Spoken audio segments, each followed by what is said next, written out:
got very used to this incredible place. The sights and the sounds of Kigali, which have come to life pretty early this morning as the riders get ready for this men's junior road race, starting really early this morning. The riders have been up and being presented since 6:30 this morning. So it's been a little bit of a shock to the system for them, I think. We'll look out over the tea plantations and back into the city. So this men's junior road race, 119.3 kilometres of racing today.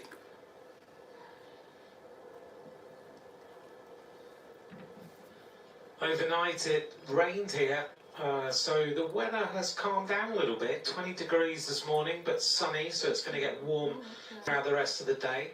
The wind has dropped, 3 km/h winds, although we've not really seen anything more than about 10 km/h during this week of racing. And the riders, having been introduced, are now getting themselves onto this start line, and we're about to see how this race unfolds. Whether it's going to have a similar pattern to what we saw yesterday with the women's under-23 race, that's going to be an intriguing proposition for today, because we just want to see how things play out. Last year's winner was Lorenzo Finn. We remember that fantastic attack of his as he went away to take the victory. Before that, of course, some famous names now in the world of cycling. Let's take a look back at a very damp race of last year, but Lorenzo Finn just racing away, leaving his breakaway companion ultimately, and soloing to a win in a rainy Zurich.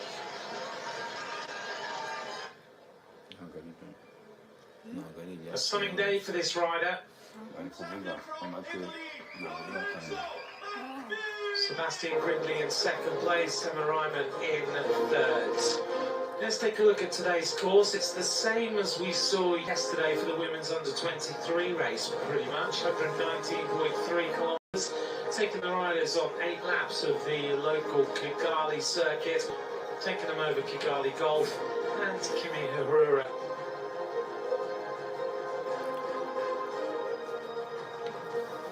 There's the circuit. 2 difficult climbs.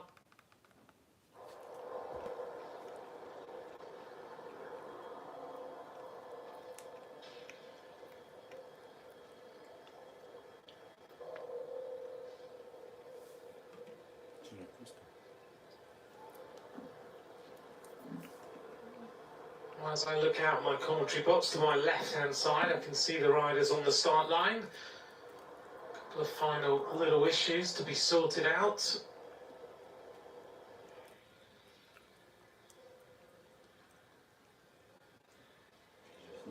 But predominantly, everybody is ready to get going.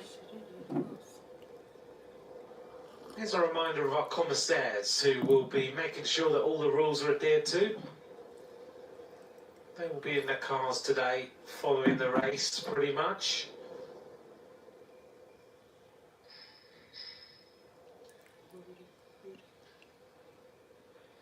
Also, a lot of riders who are lining up. Let's take a look at the start list. We'll let you digest it. 141 riders from 71 nations taken to the race start.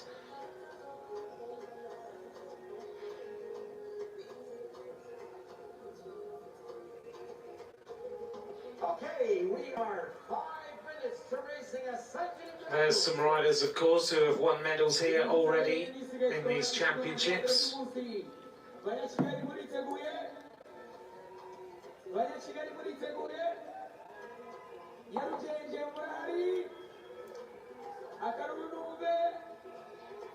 We're flicking through all the different nationalities. 71 nations on this list. It's a massive field of riders. It's going to be an interesting day after we have... I just saw the Angola riders try and get themselves right on the front of the grid, but actually you can't do that in these races. There's a call of nations and you have to go in the right order. So they've been told to go all the way round, all the way to the back of the peloton, what a race it was. Because unfortunately they have to start at the back, but at least they were thinking and trying to put themselves on the front row. There's some pretty strong nations in this field today. We're going to look forward to seeing how they play things out as they settle into the different laps.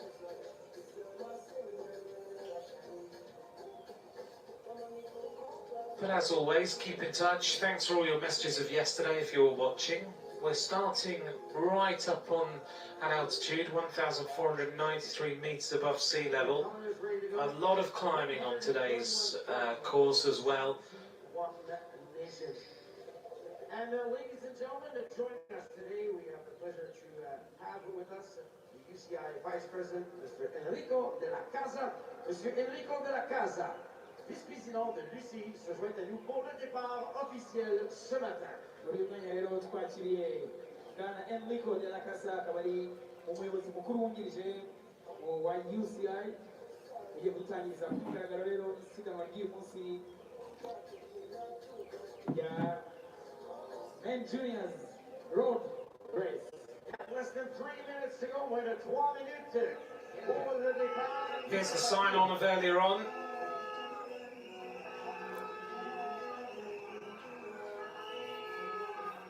The Rwandan team being presented. How the gentlemen fare? This is the team of Switzerland. Switzerland and Swiss. And we welcome Kazakhstan now. Team Kazakhstan. Team of Switzerland being presented. This is the Swedish squad. They've got Reinhold and Elias Wandel. Great Britain have got 4 riders. Did you see the thousands of fans on the course? Dylan Sage, one of the riders who was expected to perform well at the individual time trial. It didn't quite go to plan for him, but let's see whether he can produce a result today. This is Australia. 2 minutes. 2 minutes. Australia ready. And here's the Dutch. They've got a gold medal already with Michael Maurice. They've also got Gies Schoenwalder and Dan Dickman in their team. We got a minute and 40 seconds. Let's ramp these people up. Let's get the riders ready for this junior men's road race. And here's our team of Spain. The Spanish getting a medal yesterday, and this is an incredibly strong team, the team of the United States of America. They have got a massive chance of taking the gold medal today. So Enrico de la Casa, the Vice President of the UCI, is going to drop the flag. He's also the head of the European Cycling Union. He's been in the gym a few times this week. I've seen him on the bike. Enrico de la Casa standing there with the flag ready. The riders are ready. Sun is shining on everyone's backs. It's a beautiful morning in Kigali. The crowd have been out since very early. Before 6:30, the music started outside my bedroom window and the presentation started. And we're about to see these riders roll. There will be a neutralised section before we get things going.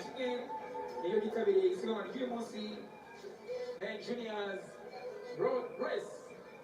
15 seconds. We count the countdown then. The race speaker, Randy Ferguson, gives the countdown to the race start of the Men's Junior World Championship. 3, 2, 1. And to the waving of the flag. We're underway. Enrico de la Casa drops the flag and waves it to the riders as we get the neutralised section going. 141 riders roll away.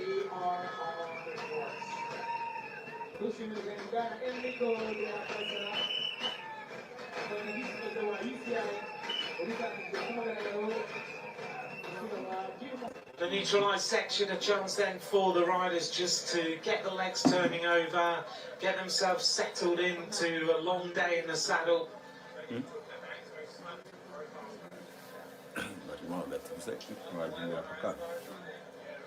A few chats between the riders here, right at the front.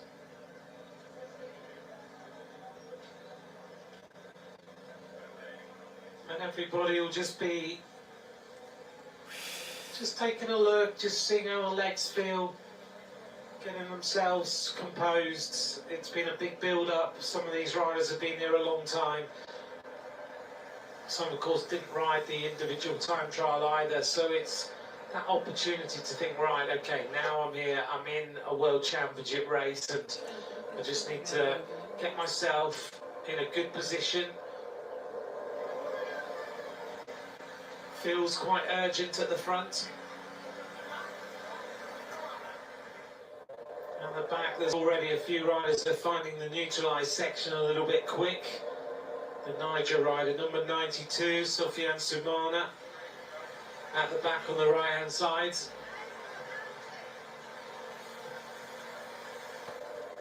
And the commissaire just asking the riders just to steady things down a little bit.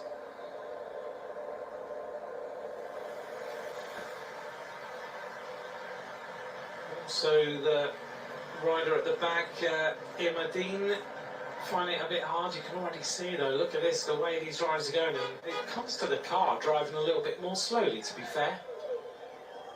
If the car drove a little bit more steady, then the riders would probably go a little bit more steady. There's a lot of adrenaline right now.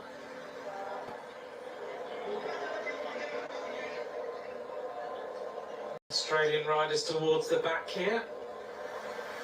Number 42, Fletcher Medway. Up at the front, the Polish team, South Africa.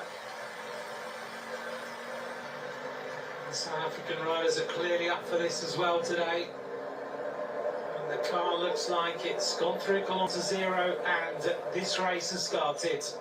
And it started in earnest with the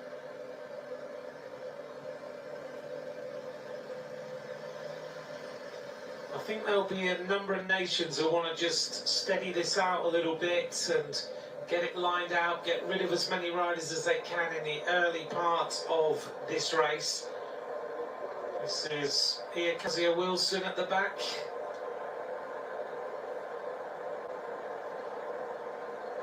And they're already finding this pace very, very hard. It can be a real shock for some riders who are suddenly competing against riders who have signed to World Tour development teams, and we get the first big attack of the day.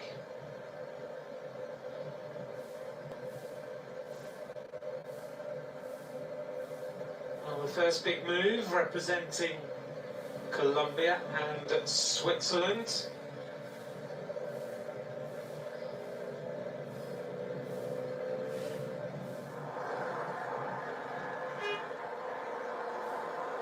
These two riders are going to have a long day at the back here, doing everything they can to try and keep the speed as high as possible. The Niger rider, number 92 there.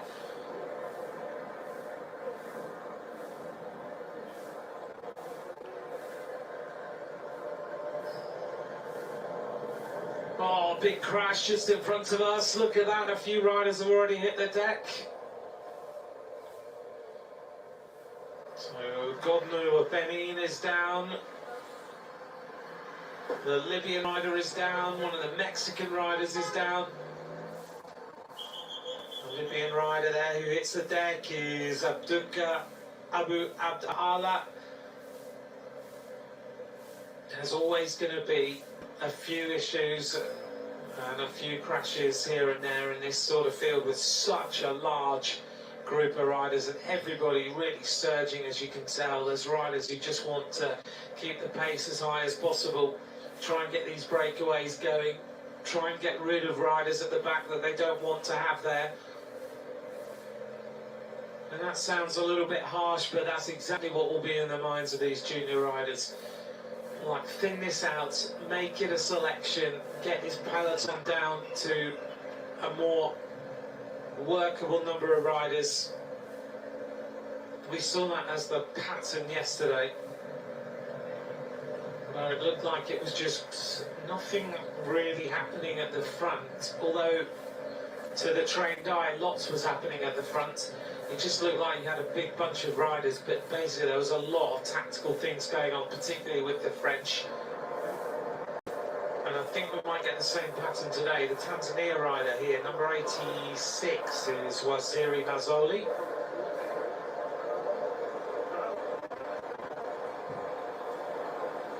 Just working his way back to the peloton in the convoy. Poland really up at the front.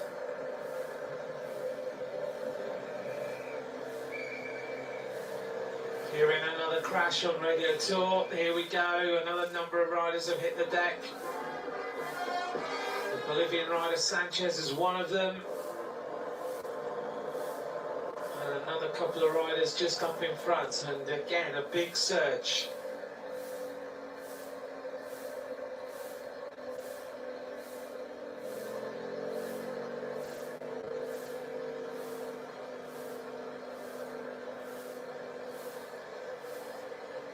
Just heard that the Ghana rider, Farrakhan Mohammed, caught in the crash, and another big attack at the front.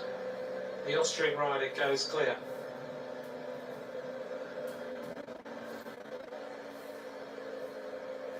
So the Austrian rider now makes a move, tries to go clear from the front of this peloton. There's 3 Austrian riders in the race, Heimo Fugger, and this is one of them, Heimo.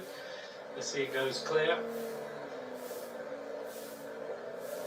So Heimo Fugger decides to try and break away. Where's number 30? Gets a little bit of a gap. Heimo Fugger, the Mali rider, finding this pace a little bit too much. This is Bakary Bagayoko.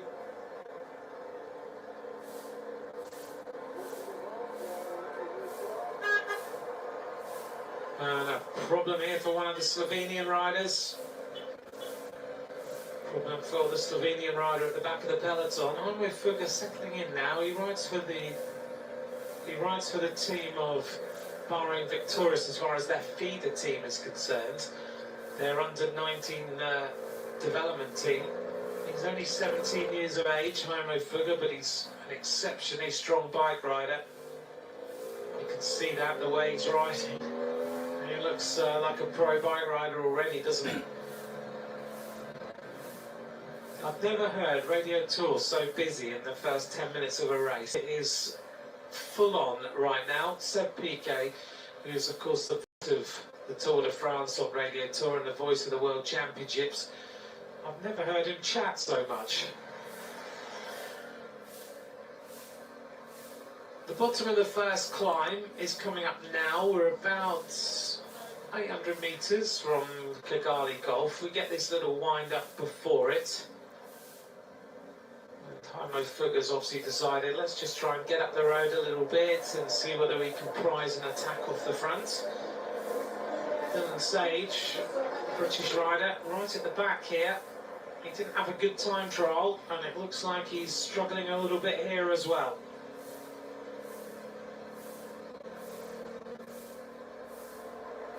So one of the Belgian riders sitting right on the back.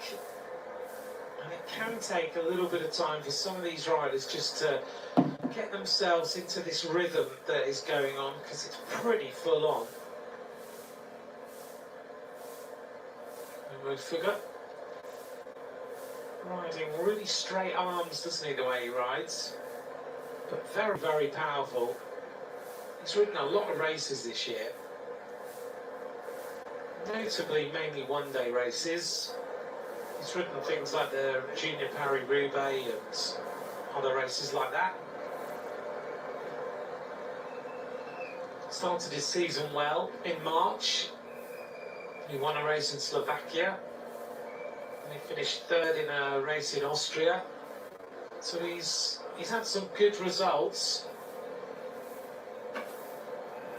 Finished 5th in the individual time trial in Austria in Course de la Pace.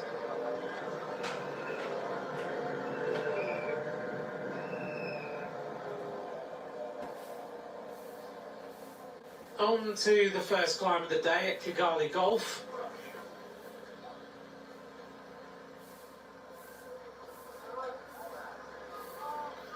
crash here at the back. UAE rider hits the deck as we go uphill. Not a good time to hit the deck. There's never a good time, but this is not one of them. Saif Tani Al Ali of the UAE is down. Let's just take another look at how that happened. Going uphill, top touch of wheels.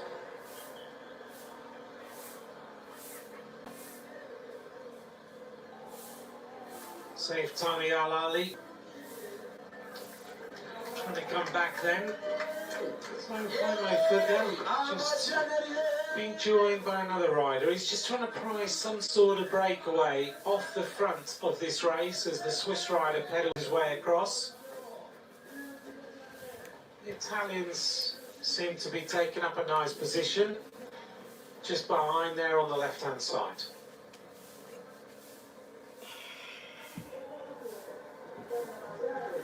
More riders being dropped. Sorry again, Kita is out of the back.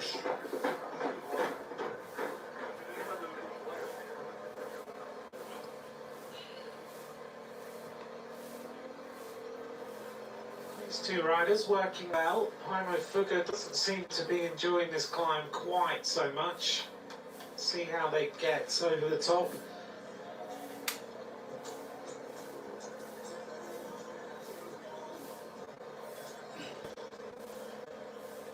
So they're reaching the top of the climb. And again, Eritrean rider number 138 going out the back. Tekla Mariam.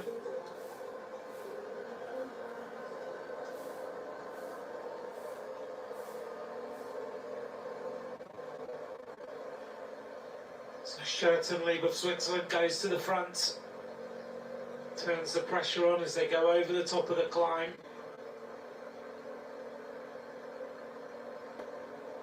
Schertenlieb looking pretty strong today already in this race. Loic Schertenlieb hasn't signed for one of the development teams in the same way that Fugger has, but he's had a very good season. He's ridden a huge number of races this year.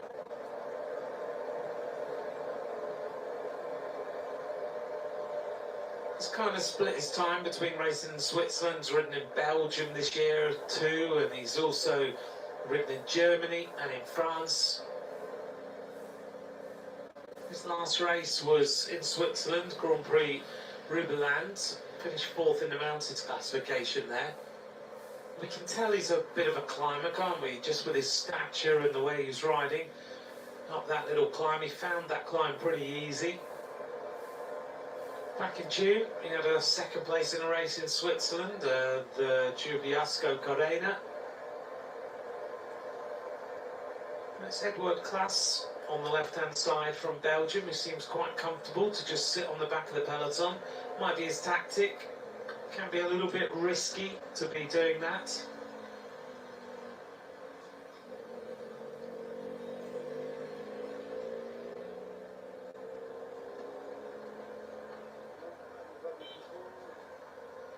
Not too many riders really have been dropped so far when we look at it. Things are quite steady, and after that initial kind of surge of everybody just trying to force the pace and trying to get in position, everybody now has really settled down.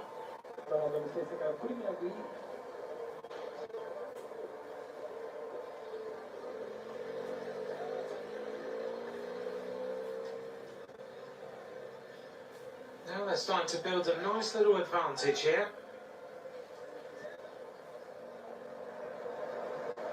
Schertenlieb seems like he really wants to keep this momentum going.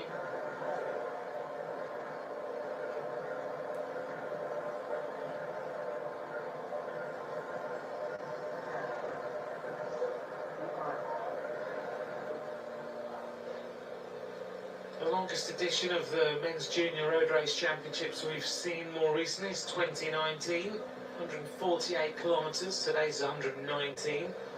So today's one of the shorter ones, but I mean the terrain is pretty extreme. terms of its ranking, it goes all the way down to about 48th in the Junior Road Race Championships in terms of its distance.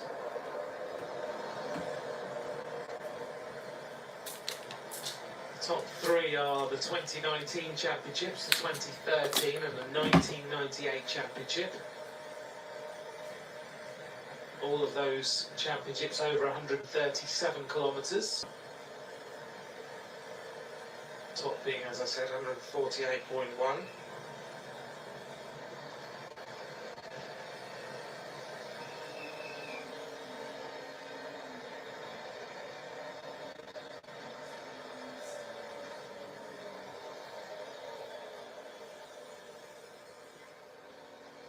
Very fast round that turn. We're heading now towards the Côte de Kimihurura.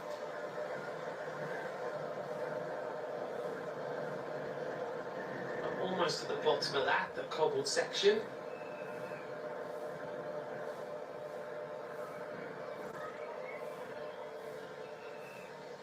And here they are. They're onto the cobbles now at Kimihurura. We'll see what sort of damage this does now in the junior men's road race.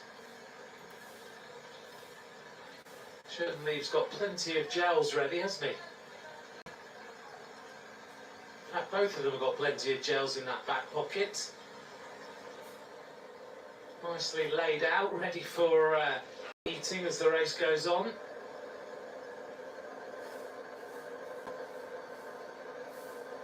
This is the back of the peloton as we just saw the riders continuing to just try and push on a little bit. The Austrian rider, you can see he's got kind of the little pocket in the back ready for the number for his time trial, and still got the pockets to be able to put the gels in. But in a road race, the riders have to have two numbers affixed on the back. Still quite old-fashioned with the pins being used. Two more riders finding this tempo just a little bit too hot to handle. The Benin rider, Saznu, is going out the back, and Hatali of Tanzania is also just in front.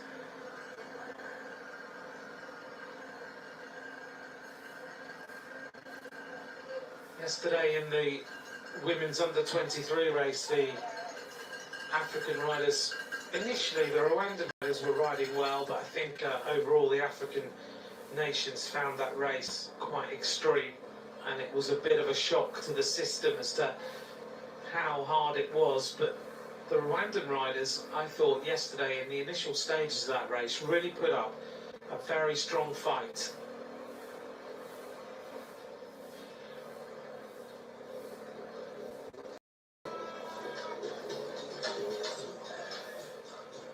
So they reach almost the top of the climb now. This is Li of Hong Kong, China.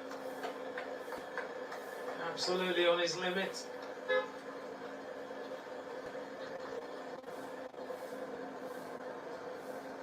Cannot stay with his peloton at all. But look how easy these two riders are finding it. Just pedaling their way up. Nice and easy. Simple tempo. Just good for them to be off the front like this. They're starting to grow this gap pretty considerably. 22 seconds now. It looks quite a bit bigger when you look behind and see where the peloton is. There they are, just coming round the corner in the depth of the shot there. Fugger is a tall, powerful bike rider, isn't he? The rider on the right-hand side there.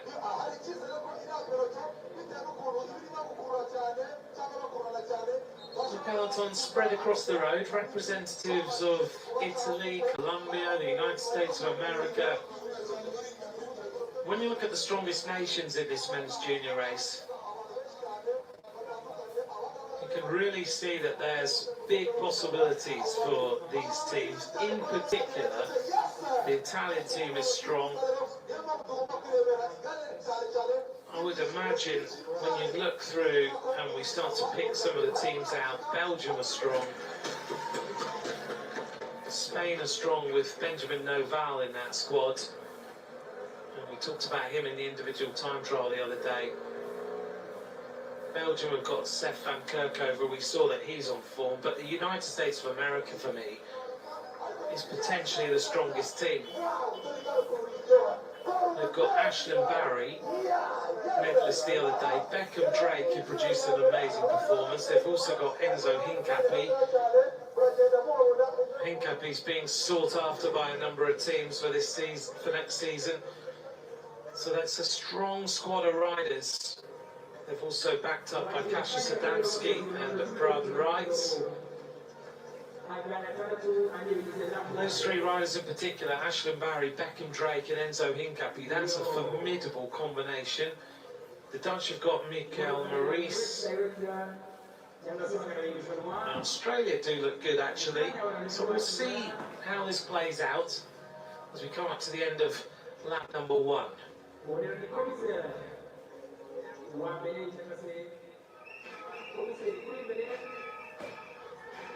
One lap completed, and these riders are not hanging around. The average speed of that first lap is 44 kilometers an hour. That's rapid on this course. One lap completed, laps to go. 2 leaders with a nice advantage now. The American team up at the front. On the left-hand side, Colombia. On the right-hand side, Colombia as well. So they've kind of split their team on either side of the road. Belgium already starting to pour water on those thighs. It is warm out here, and it's getting warmer, it's getting more intense. The gap is considerable at the end of lap number 1. It's going to be almost 40 seconds. It is 40 seconds, 41.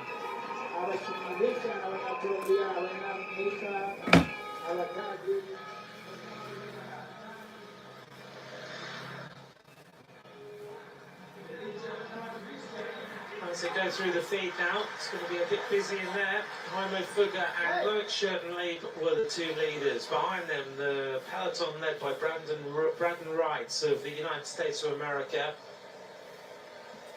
Alongside him was Mats van den Einde, Geronimo Calderon, Vincia Ramadana. Also Enzo Hincapie, Benedict Benz, Theophil Vassal, Josh Johnson of South Africa, Zeno Winter. Josh Johnson's got a good chance today.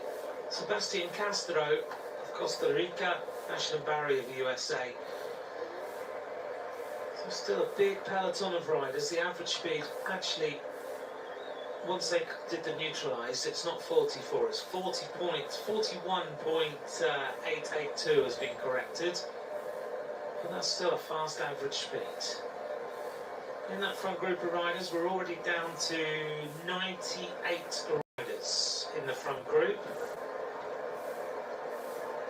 We started with 141.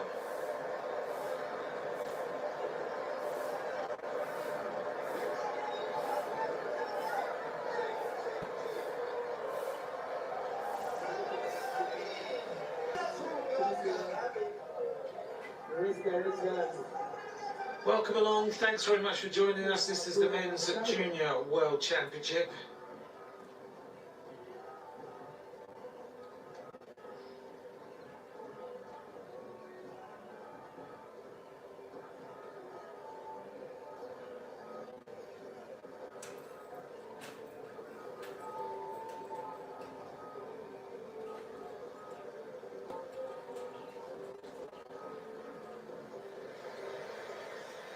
Here's our breakaway, nearly a minute now.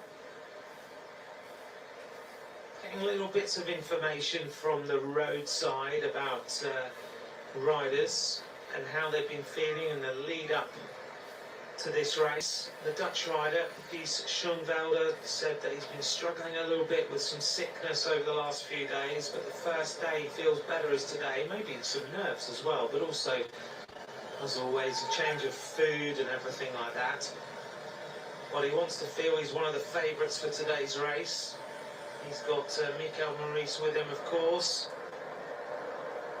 And Jan Jakovic of the Polish team says that this is his big goal. He's ready for this race today. Loves the cobble climb.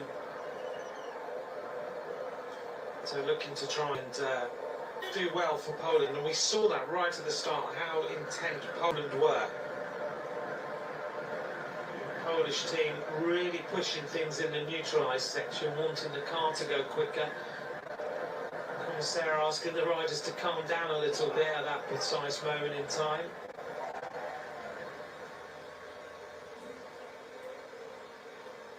And these two riders holding now at 40 seconds.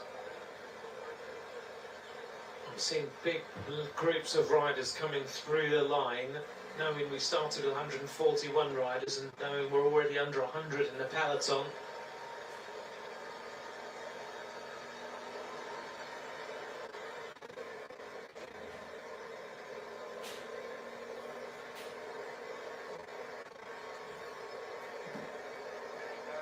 And it seems to be the Swiss rider who wants to keep the momentum in this group right now, pushing the pace.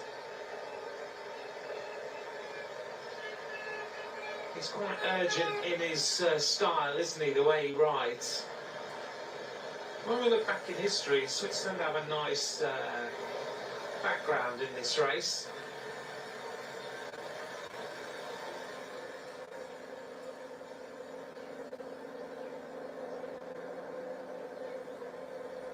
See whether they can come through with a medal during today's race. This event was first run in 1975.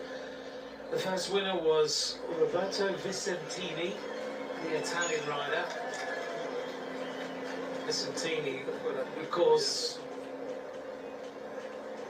well known for the Giro d'Italia, and one of the most incredible stories of Giro d'Italia history, where himself and Stephen Roach were in the same team, and there was a rift and a split in the team. Not that we've not seen that recently, have we, in Grand Tours? They both shake their legs at the same time, just to get a bit of life into them, heading down towards the next point. Whoa, that was a little bit fast through that turn. And of course Vicentini and Stephen Roach went head to head. There was a rift in the team. Vicentini had the majority of the team with him. Roach had one loyal domestique, and ultimately Stephen Roach went on to win the Giro d'Italia, and Vicentini was the rider who was left distraught after being basically turned over by one of his teammates in the Giro d'Italia. The Shimano neutral service car is going to drop in the gap to give these riders a little bit of cover. But Vicentini won that first event in 1975. I actually got to meet him a few years ago on the podium of the Giro d'Italia. He was a lovely man to chat to.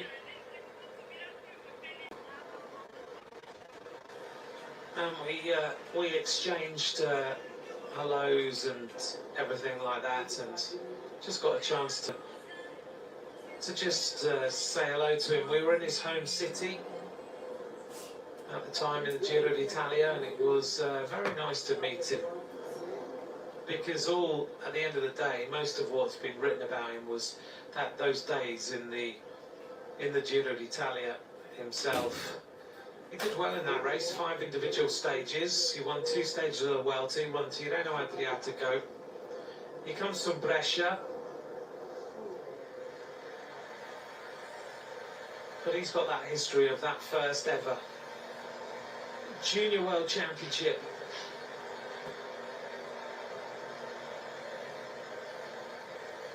Still lives in Brescia now, 68 years of age. But we always remember him on this day as the first winner of the championship. Heading down now towards the Kigali Golf Climb. We're about to reach that. It starts to rear up in front of us. And that's where riders have been using the climb yesterday in the women's race as a little bit of a test. Because it's only 800 metres, 8.1% its gradient, but it's a good test for the riders to just see what happens when you just put some pressure on and who's got the legs and who can follow and who can't follow.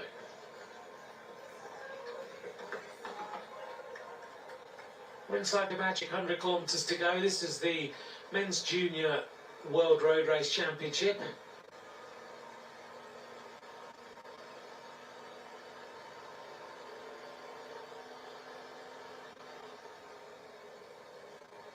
This afternoon we're going to bring you the Men's Under 23 Championship.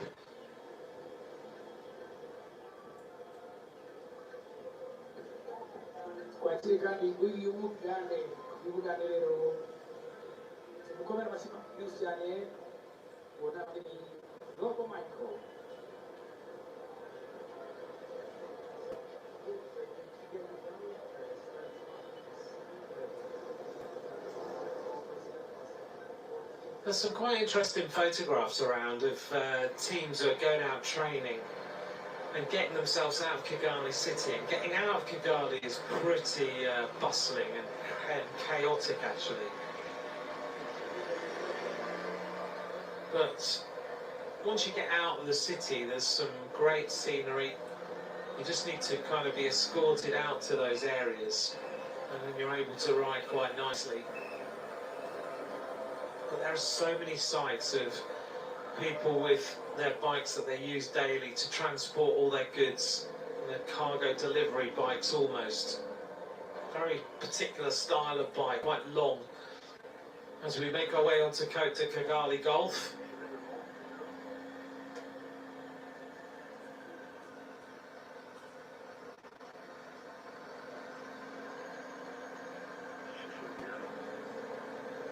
Looks like these two riders in the breakaway are still continuing to ride well. 57 seconds the gap's gone out to.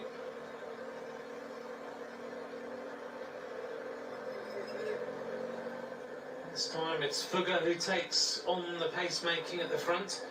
This is the 4% gradient. And now it kicks up a little bit more, 11%. Really starts to hurt.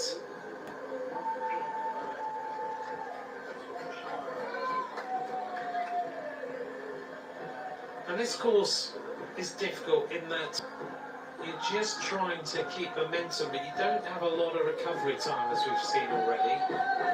Because in between the different climbs, there's only 3 and a bit kilometres.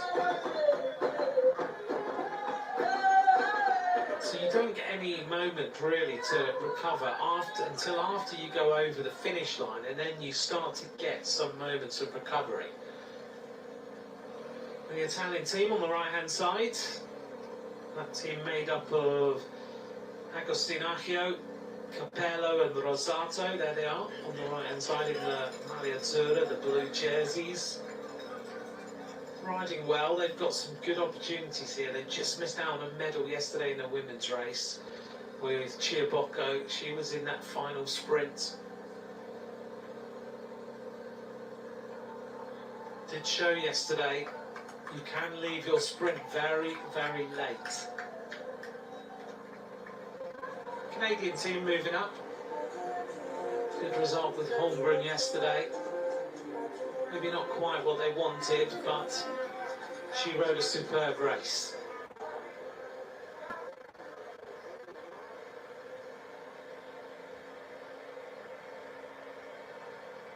The gap goes out to 105.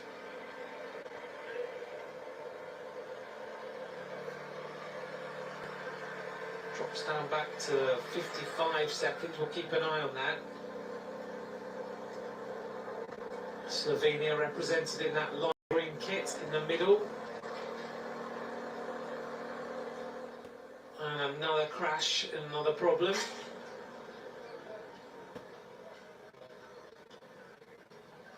The Libyan rider there needs a wheel. I think this is the rider who crashed. In fact, no, they're out of the race, these riders, unfortunately, after that crash earlier on. So Ethiopia and Libya lose riders.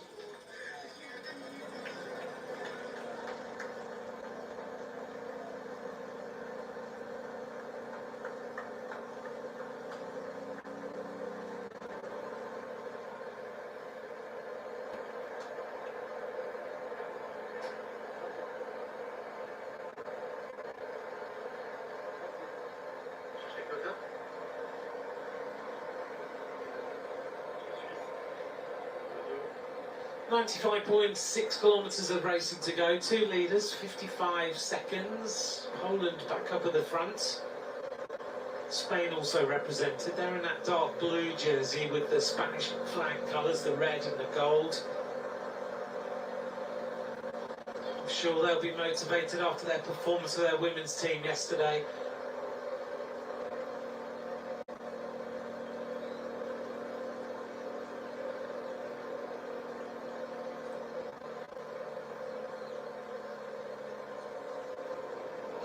Very important in the early stages of today's race to keep the nutrition levels high, keep the hydration,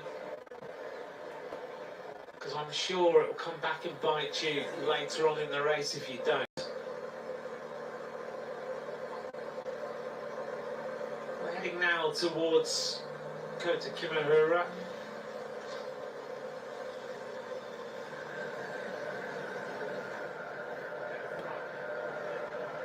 We're going to reach there with about 93 kilometres to go. Our two leaders working well and keeping this position going. Schürtenlieb of Switzerland and Fugger of Austria.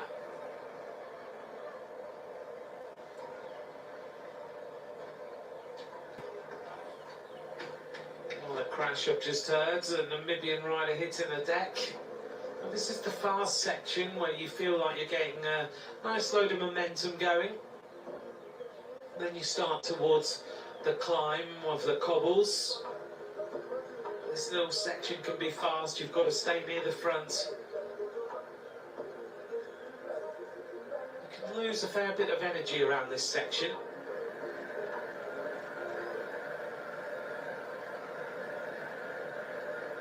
A little bit of a chance to have a stretch.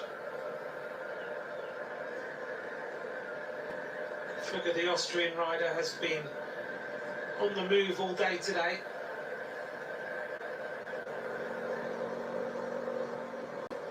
Now Australia decide to come to the front in that green and gold. The Austrian team, Max Gold, Alexander Hughes, Fletcher Medway and Lucas Stevenson are the four representatives of Australia.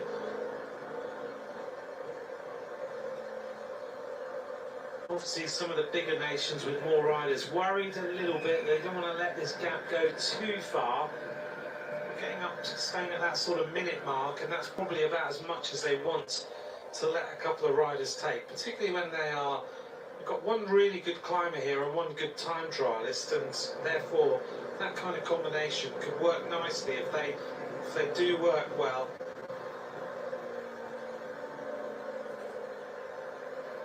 And now we're onto the cobbles for the second time.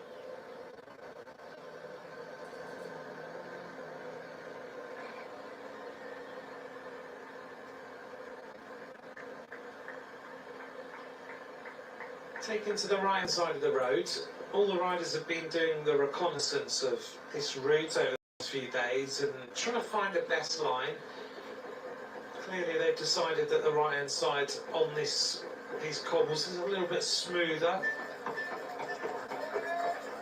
They do clink your way over these and it's very, very rough. You can see there a little bit of the way it falls away, and Schürtenlieb just gets himself around what it's not a pothole, but it certainly drops away a little bit once you go around that turn. Well, the German team coming to the front. Benedikt Benz, Karl Herzog, Moritz Maus and Zeno Winter are the team.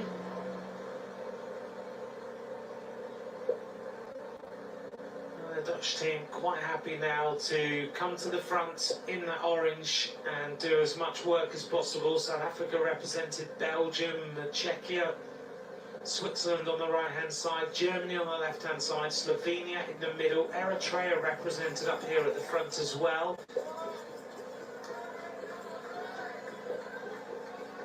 It's about 9% gradient. We'll see what the average speed is at the end of this lap, bearing in mind that we're up at over 41 kilometres an hour on that first lap of racing.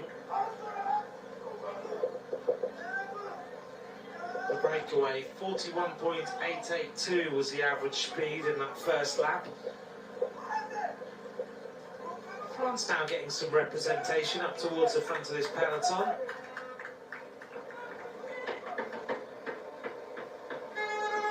500 metres to go to the top, then we've got the smooth section. We turn left, we work our way to 1 kilometre to go. Fast downhill, a bit of a kick up.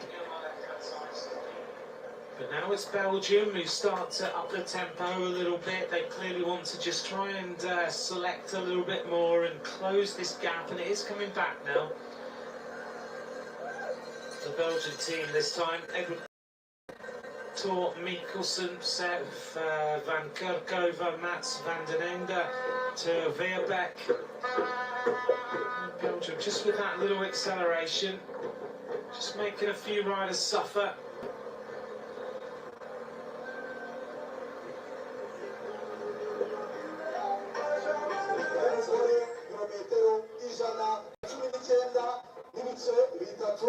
Well, yesterday the UCI announced that they will remove the Nations Cup fund to 23 riders. It's not really necessary now, is it? And they will invest everything in the Nations Cup of junior riders, because now the junior category is becoming the most important one.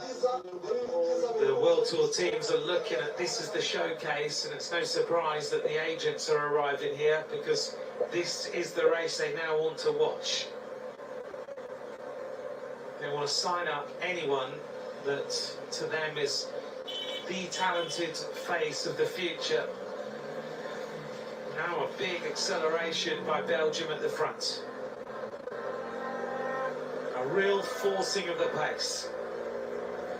Quite early in the race at 91.5 kilometres to go, but these juniors ride like 91 kilometres is no distance whatsoever.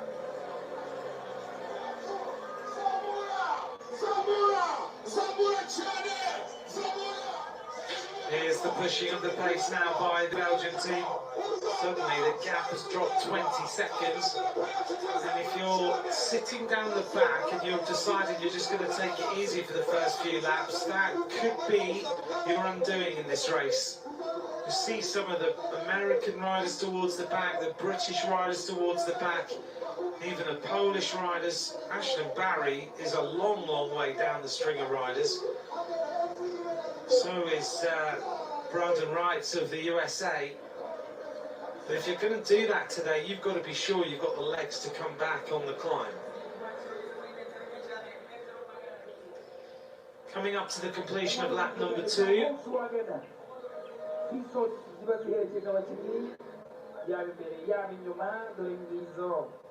Certainly, just checking what's going on.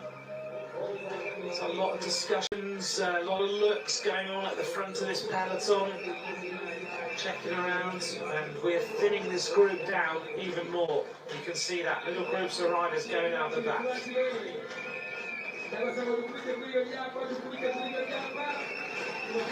So the completion of another lap and a massive attack from the United States of America to try and go across to the front group and take the pressure off the American team. That's a good move. End of lap number 2 for the riders. Our breakaway remains Heimo Fugger, Loic Schertenleed.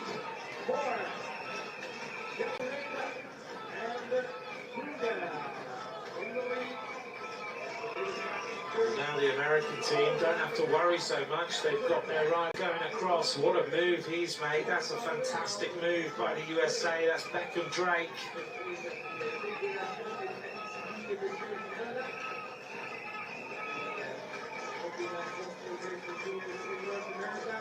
Beckham Drake has gone across.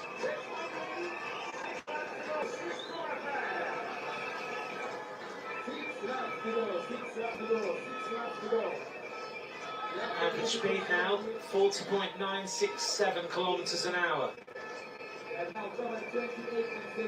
So we're going to have 3 riders at the front if Beckham Drake can get there. It looks like he will get there. And in that actual peloton, 81 riders now. There's a little group just behind, but predominantly we've lost 17 riders on that lap. There's maybe a couple of riders who might get themselves back in. In the front of the peloton that time, as things were getting stretched, Zeno Winter, Sebastian, oh, that was fast through there, wasn't it? Sebastian Castro, Brad on the right, Kevin Estupinan, Tove Beek, Hubert Lamoth, Jakob Sanka, Giacomo Rosato were the riders at the front of the peloton. 34 seconds is the gap.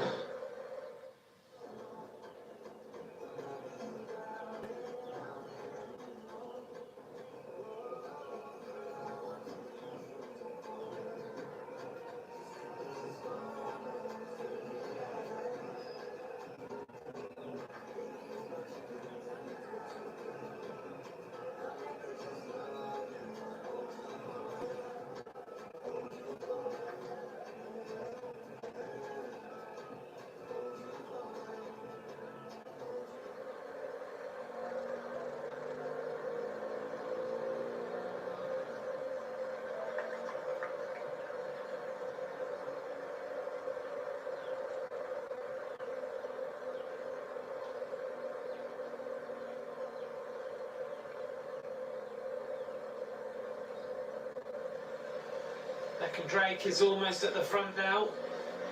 More attacks go on the other side of the road as there was a chat going on between the American and the French rider. 3 more riders trying to go clear.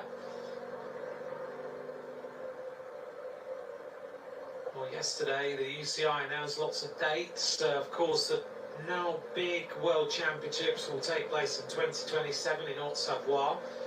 That will be the Mega Worlds like we had in Glasgow, and yesterday the next World Championships of the same style were awarded to Trentino in Italy in 2031.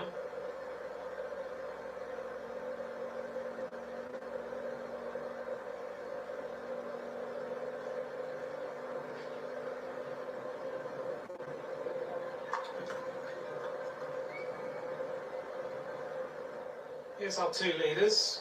Beckham Drake is only 10 seconds behind. You might be wondering why they're not waiting for him. Well, they don't have race radios, so they won't even know he's there. And they're only now 33 seconds ahead of the peloton, so they don't want to wait too much, otherwise they're coming back.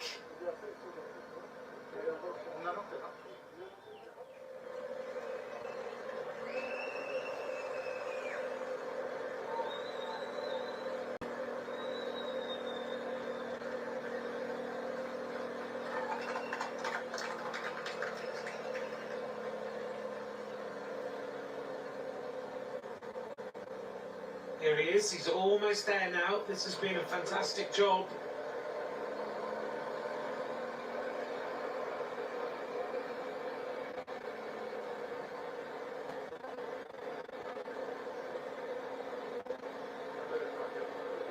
Beckham Drake, what a time trialist this guy is. That's a great move by Beckham Drake to get himself across, and he joins the front.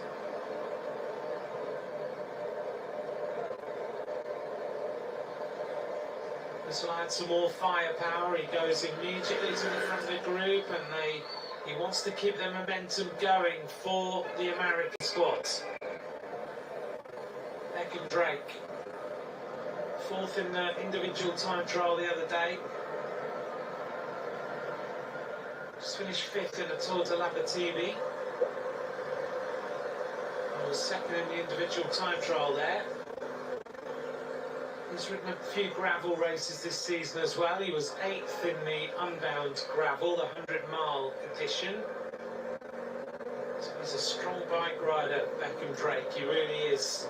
He spent most of his year in America at the start until he went after that to just ride a couple of other races. He rode the Nations Cup in May, and he finished 8th overall in the stage race there. So he's had some good experience. He rides for Team California. Beckham Drake having a good day. counter-attack coming now from Poland.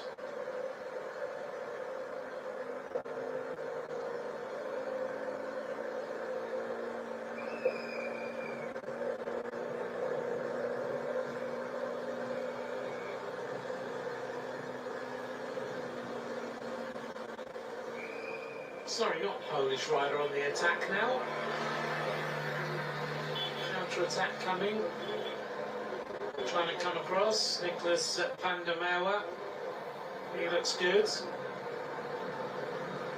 From Bulgaria, Nicholas van der Merwe. So you're starting to see the way that this race is going. It's evolving forward all the time.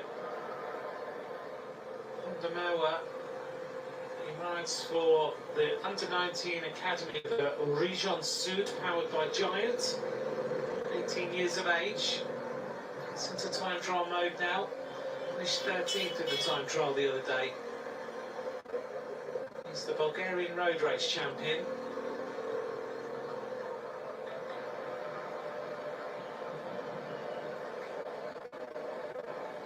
Van der Merwe trying to get across then. Beckham Drake pushing the pace, having got into the front. He wants to use his time trialling ability to pull this gap out again.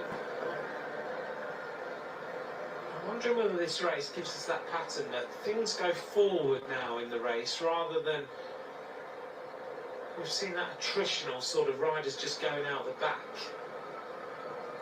But it could be that you just end up with stronger riders going up the road all the time.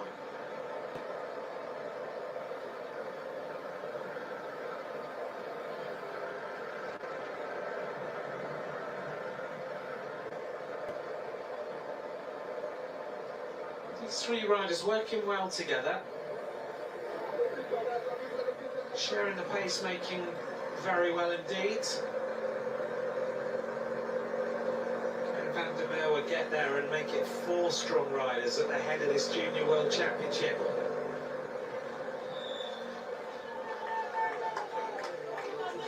Junior riders no longer on restricted gears. We used to have to restrict their gears considerably, so you'd end up with a situation where they're just spinning out all the time because of the strength of them now. But because now they're on non-restricted gears, that's why you can really see. Whoops. Fugger then just saying sorry to the camera bike, throwing some rubbish across the road. Which I'm not sure it was a waste zone, but there we go.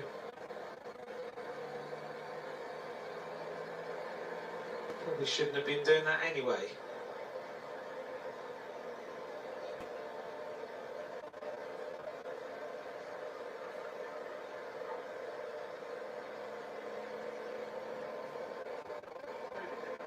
Heading now onto the climb of Kigali Golf.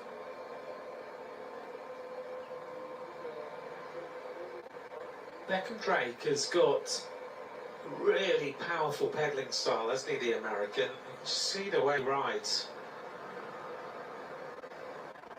It's very effective.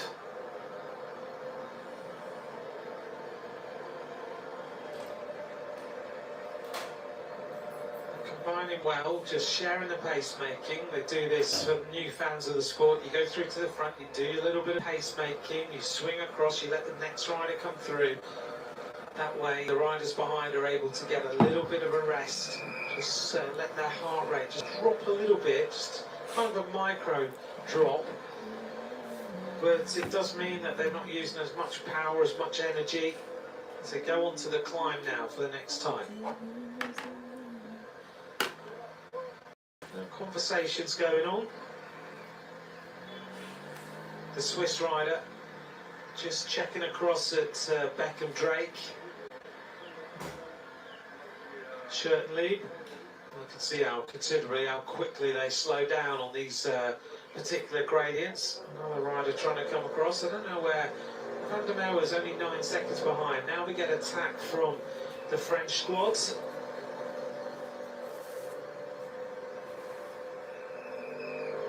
So the French rider trying to go across, Johan Blanc.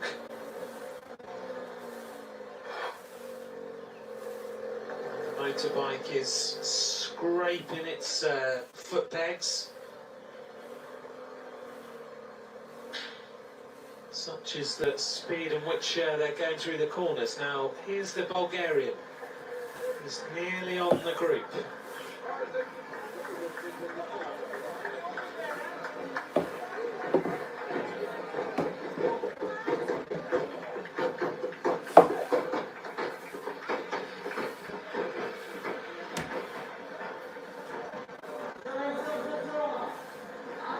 Four leaders, 81.7 kilometres to go. Last metre or so for Van der Merwe was hard.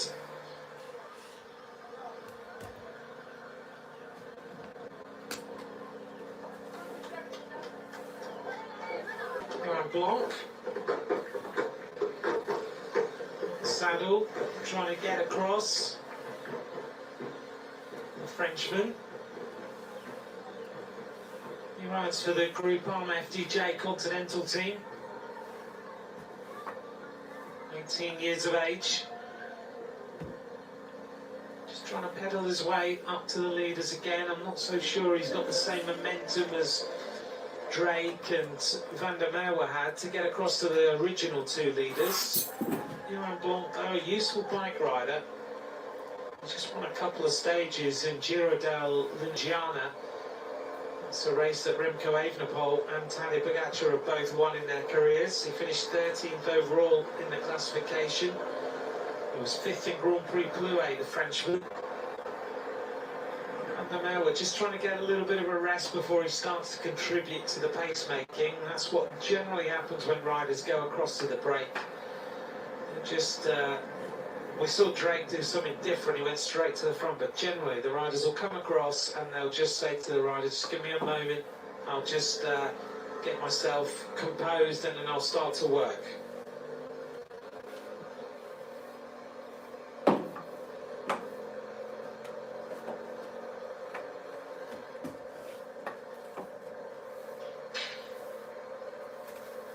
So Johan Blanc now going forward. Two more riders trying to come across. There's a German rider in that chasing group at the front.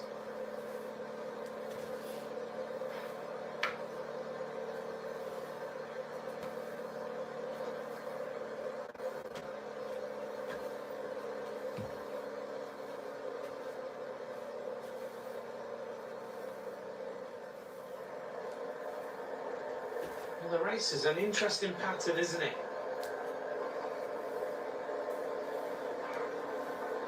It really has.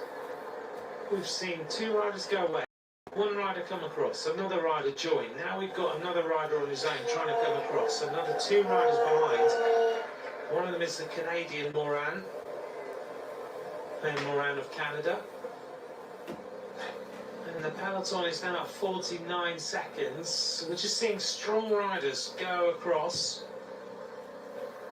Of Germany, who is the other rider in that chasing group. So right now, Drake, Schoenried, Fugger, Van der Merwe are the riders at the front. Blanc trying to go across. Two chasers, Moran and Zeno Winter. And that's the situation out on the road so far.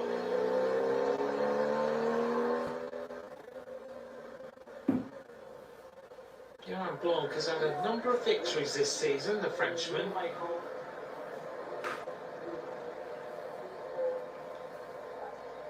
Peloton now at 51 seconds. It'll be interesting to see which team is on the front and which team is chasing. Well, it is Belgium. No surprises there. One of the strongest squads who started things kicking off, but actually ended up missing this group of riders.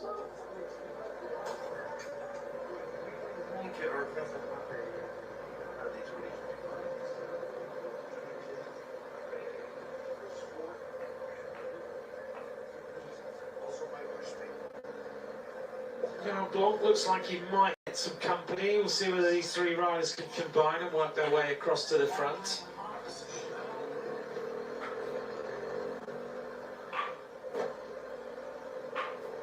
And the pits are incredibly busy. A lot of riders are out of this race.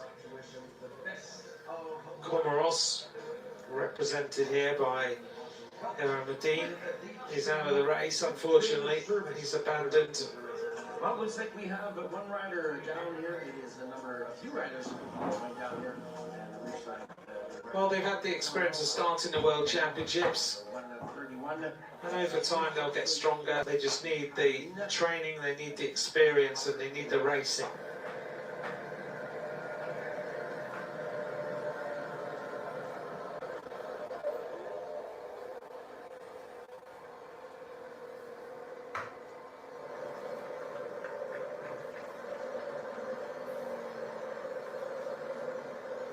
So recently the riders who've abandoned the race, Yakuba of Niger, Sumana of Niger, Burkina Faso's Ungarua, Jordan's Hajir and Teal of Namibia, all out of the race. Onto the climb, the cobbles this time. We're making short work of this course, aren't we?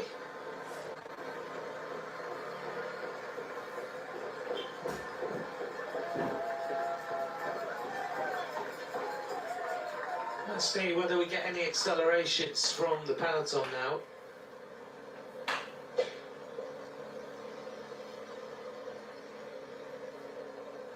Just over 40 kilometres of racing being covered.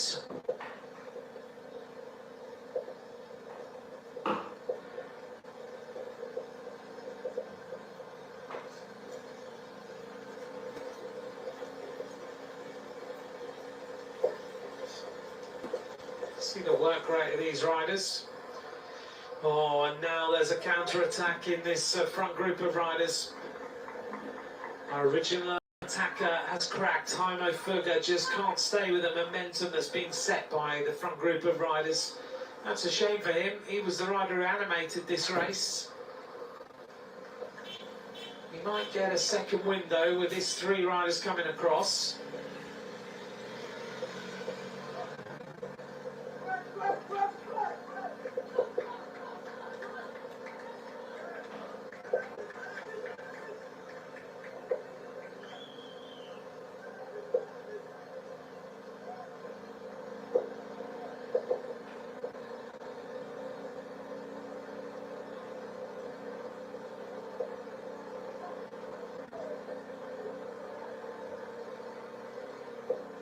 So these three riders on the climb. This is the cobble climb, not Kigali Golf. This is Kimihurura. And it's the rider from Canada, Moran, there in the red and white at the front. Ben Moran, 18 years of age. Shirt and lead has also dropped, so the original two attackers are in trouble on the cobbles. Ben Moran finished third in the Wardsley Junior Challenge this year in the Netherlands. Won a race in Genk in Belgium. He's had a good season. He's a strong bike rider. In the Nations Cups as well for Canada. As we see now, we end up with two leaders at the front, and they're the two riders who came across.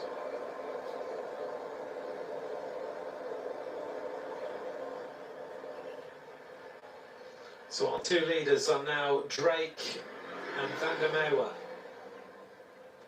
heading their way towards the completion of another lap and keeping this tempo as high as possible.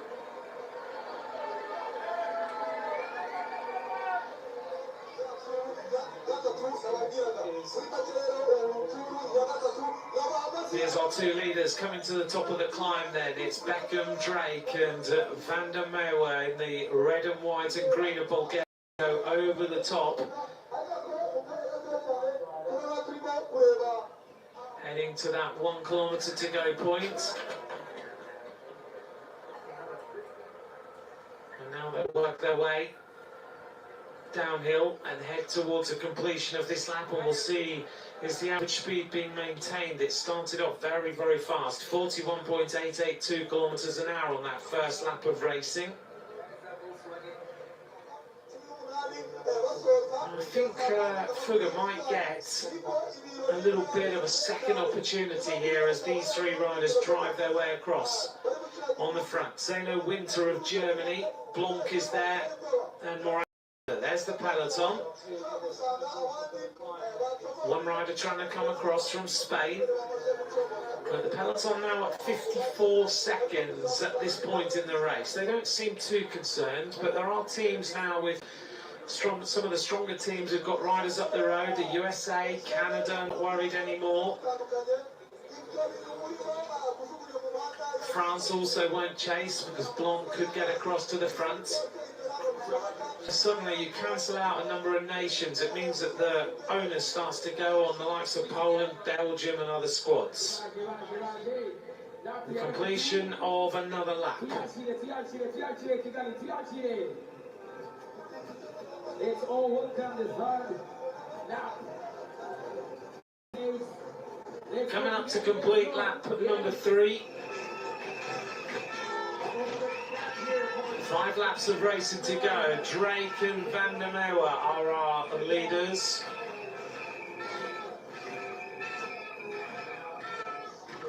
Average speed 40.924. It's still fast. Schurtenlieb looks around, decides that maybe he'll wait. Hope he can get himself in that group of riders, of which there are now 4, and go back across to the leaders potentially. The gap to Schurtenlieb is going to be 30, maybe 35, 36 seconds. He goes across at 38 seconds actually. And here's our quartet chasing. Blanc, Winter, Moran and Fugger. The gap to them is now 53 seconds. Here's the peloton. So 7 riders in effect off the front of this race. Another rider coming across. This is the Spanish rider who has got himself in the gap. This is Zuccarelli. He's at 108, and this peloton is letting his gap go out. Uganda represented right up at the front. Great news for Uganda. I think Eritrea still represented in here as well.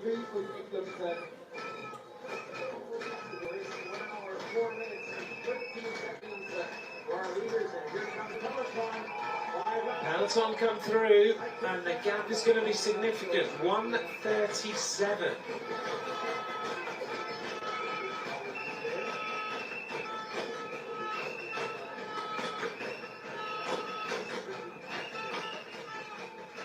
That is a significant margin now.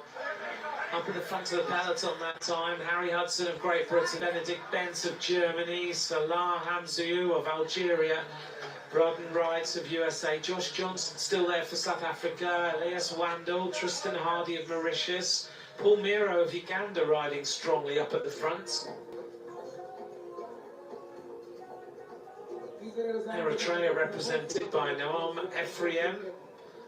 Mauritius have a couple of riders up towards the front of that peloton. There's now 83 riders. So things have stabilised as far as the riders are concerned. 7 off the front and 76 riders in the peloton.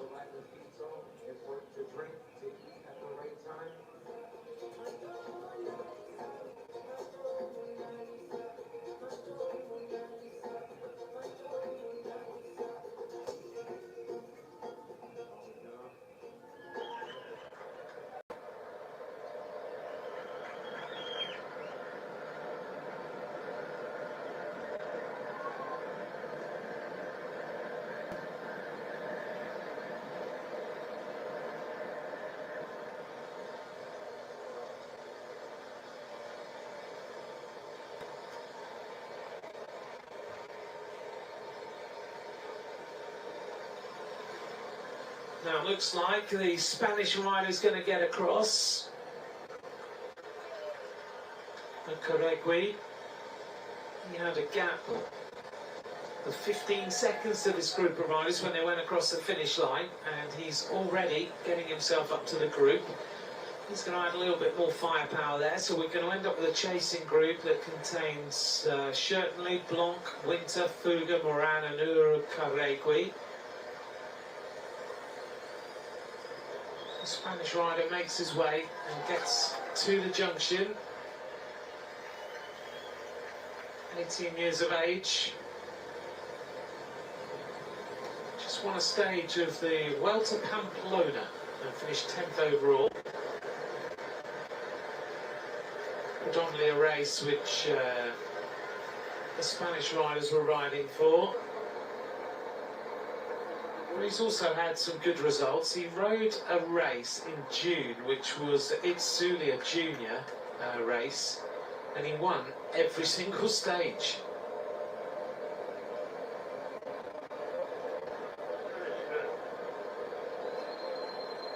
Just rode away with every single day of that race. That's not bad, is it?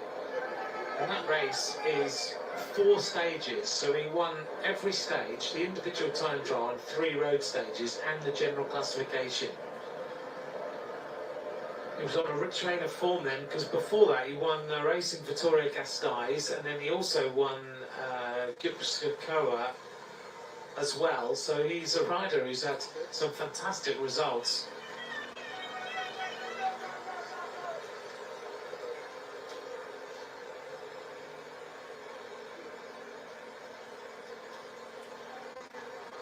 He rides for a team called GT Tolosa,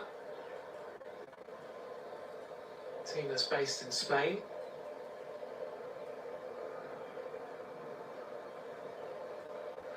Here's our 2 leaders again. Heading towards then the Kigali Gulf. We're going to reach the bottom of that with 67.1 kilometres to go on this lap.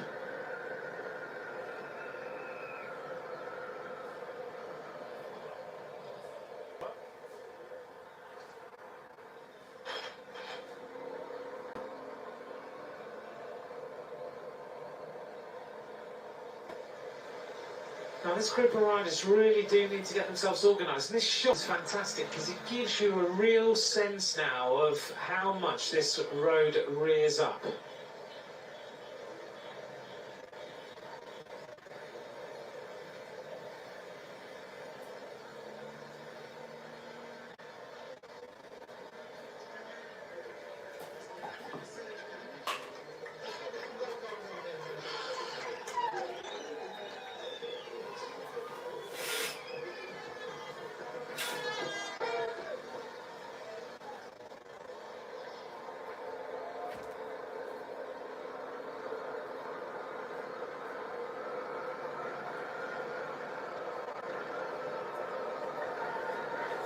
These 2 riders are really now putting this peloton under a little bit of pressure. 1:35, they're holding this advantage, and you can see that they have real momentum at the front of this race, these 2.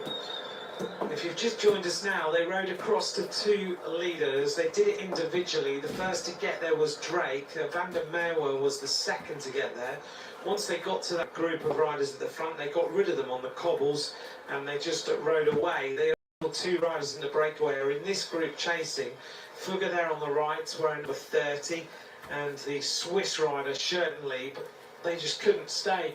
They had looked very, very good in the race before they were caught, and then things went a little bit awry for them. The chasing group of riders has kind of come together, but they don't seem to have the momentum to get across to these leaders yet. Zeno Winter, Johan Blanc, Corregui and Ben Moran.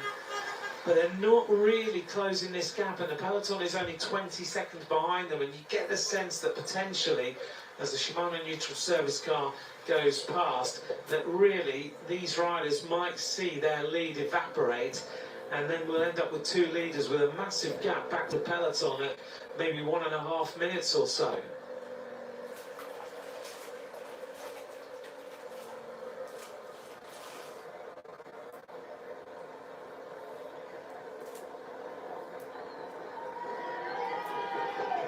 Heading on to Kigali Gulf, with the golf course on the right hand side that the riders can look down on, and the massive houses on the left hand side.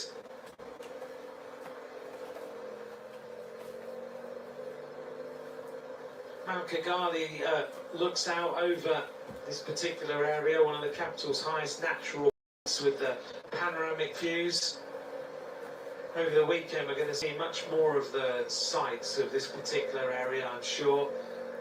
And as the riders ride through the golf course now, 65 hectares, it really encompasses the land of 1,000 hills, of which Rwanda is known. And the golf course itself, 6,500 metres long with 18 holes. And it's literally just outside the centre, so you suddenly go into this oasis of peace outside a bustling city centre.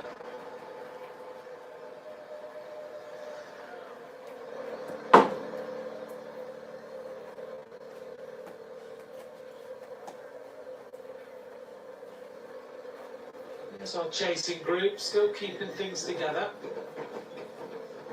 They've got to keep the faith that they can get themselves to the front, but 115, 114, it's just hovering.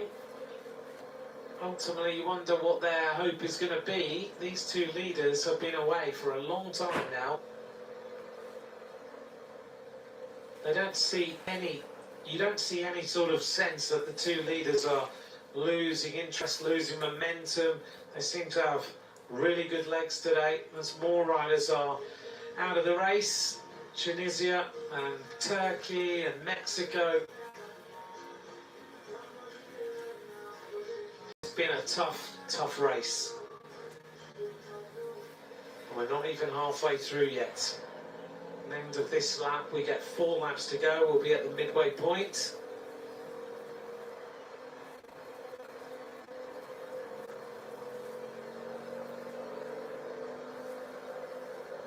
Thanks very much for joining me. If you'd like to be in touch, at Ant McCrossan.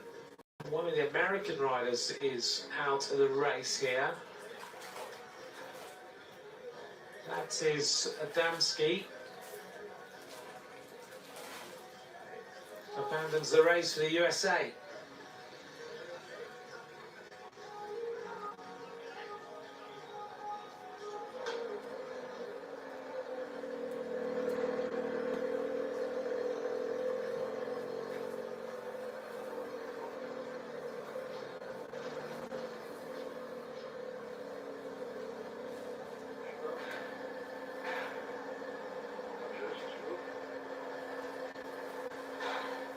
On to Kigali Golf again. I talked a little while ago about Vicentini, who was the first ever winner of this race in 1975. Since then, Greg LeMond also took the title in 1979.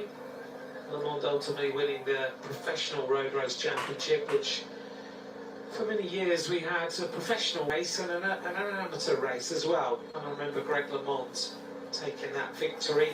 He kind of first was noticed, I guess, in the 1982 World Road Race Championships, won by Giuseppe Cerrone in the pro ranks, held in Great Britain in Goodwood. LeMond attacking on the final climb to try and, as we see an American flag cheering on Beckham Drake. And LeMond attacking to try and go across to the leader.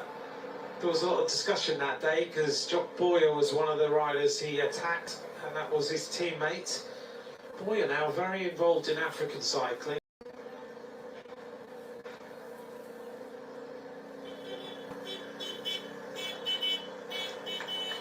Other riders who've won this junior championship, to give you an idea of names and how important this championship is become. Damiano Cunego, the Little Prince, the winner of the Giro d'Italia, won it in 1999. This looks to me like Max Gould. Golan rider is out. God, there's so many riders who are just one of the UAE riders comes into the pits. Lucia's rider there, Alphonse, Denver Alphonse.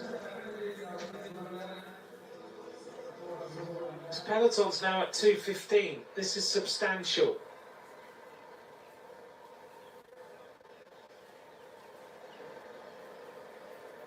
Max Gould at 1:20. In fact, he's now with the chasers, so he's got momentum, Max Gould. Is this peloton giving this lead group way too much time?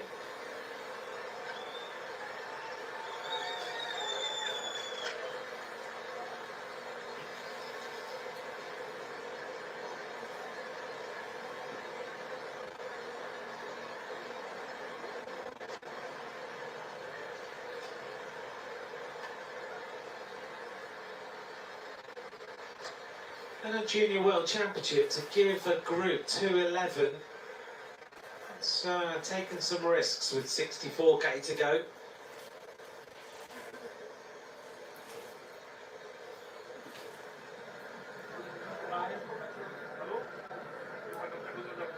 And they're not riding, are they, as though they're just maintaining the leads. They're riding as though they don't believe they're going to come back.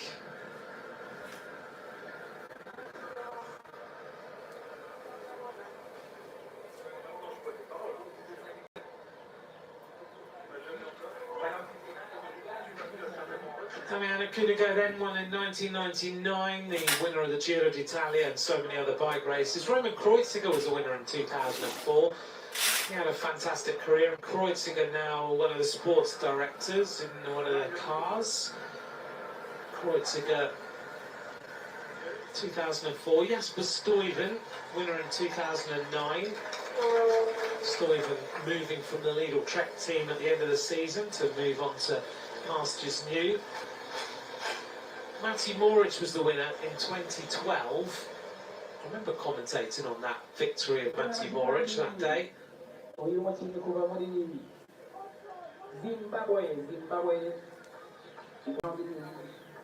Morich went on, of course, to so much in his career. Not sure where he's going to be next season. He's kind of talking as though he wants to still be a Bahrain victorious, but not sure whether that deal is being done or not. Here's the peloton. Belgium are going to have to start to chase soon, and they're going to have to start to chase pretty hard. So with the Dutch, there's no sight of them other than being sitting quite long way down the peloton. When do they really start the chase, and are they that controlled?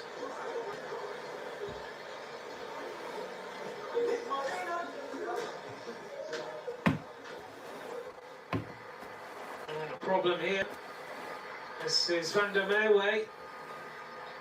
Oh, not good news. That's going to take the momentum out of this front group. Oh, what happened? Nicolas van der Merwe is now out of the front group, and that's really not good news. Does Becker Drake wait for him? What does he do? He was at a standstill for a while.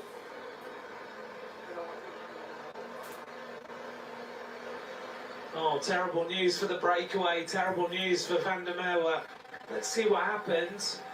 And he had a problem with his gears, comes to a standstill.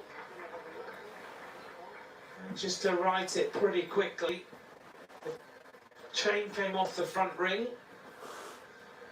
And it looks like Beckham Drake has done the right thing and has steadied up a little bit. Then they'll need to get themselves together, because two riders with 62k to go is much better news.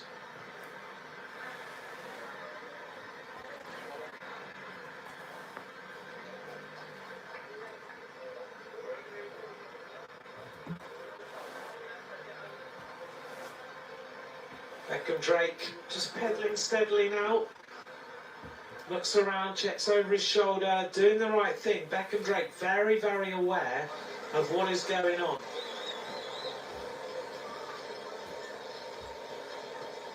This is our chasing group of riders.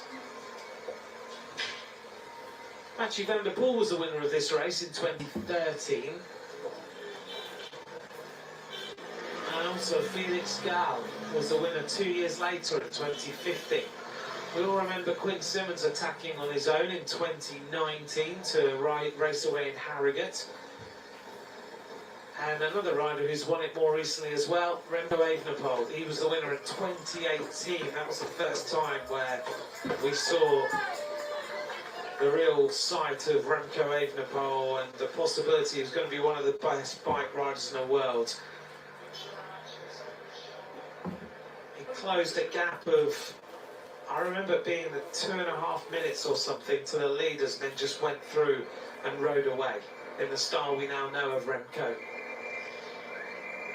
Beckham Drake has done exactly the right thing, a good decision. He lets Van der Merwe come back to him. And now the peloton has suddenly closed in very, very quickly on the chase. So this race is evolving very rapidly now. Beckham Drake, Nicholas van der Merwe at the front of the race. The peloton has got itself organised, and now Italy are starting to show with the Netherlands that they need to bring this back. They catch the chasers, and now the momentum is all about catching the leaders. Italy have really started to fire out.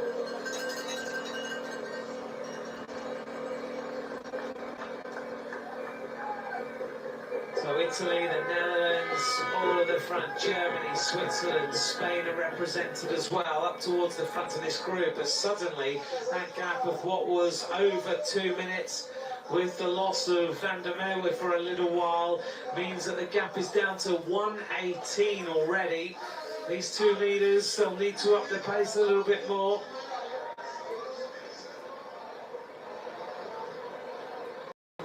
Chat and conversation between them that time as they went through and shared the pacemaking.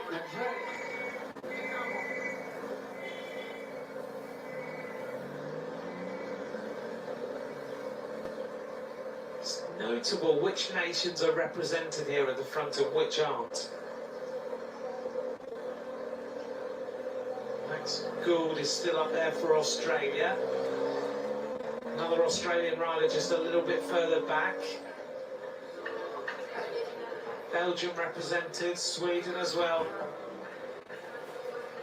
And there's a lot of riders in trouble now.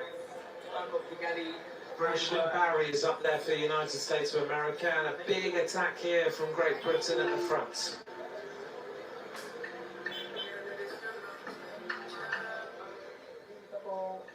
As we complete a lap, the next lap, we're coming up to the midway point in this race.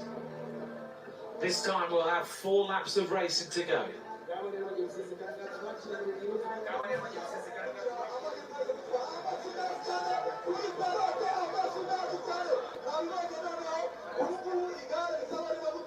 Ashley Barry suffering a little bit over the top of that rise that time. He was looking good. Josh Johnson is up there for South Africa still.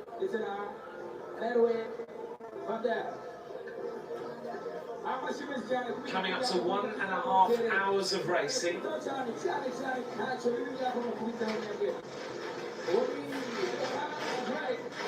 Drake and van der Merwe, 4 laps of racing to go. The average speed still 40.8 kilometers an hour. But here's the peloton, which is split to pieces. Our riders desperately trying to get themselves back into the string of riders. One of them is Enzo Hincapi.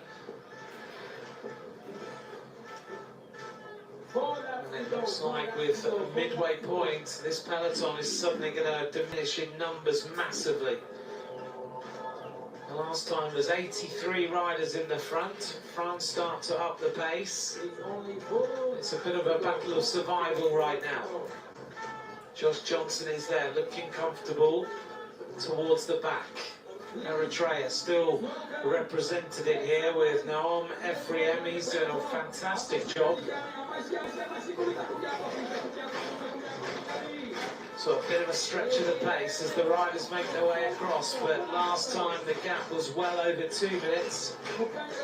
This time it's going to be 1 minute and 11 seconds, led by Zino Winter, the German rider, Matthew Peace of Great Britain, Roberto Capello of Italy, Dan Dijkman of the Netherlands, Harry Hudson of Great Britain, Tom Sterneman of Switzerland, Edward Klasser of Belgium, Jan Jakovic of Poland, and Théophile Vassal of France. Benjamin Noval is now up there for Spain. He's starting to show towards the front.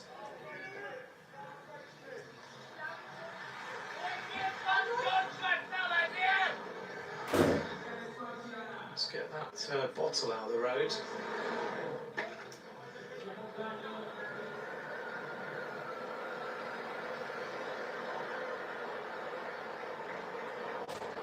One minute has been removed from the lead in 7K.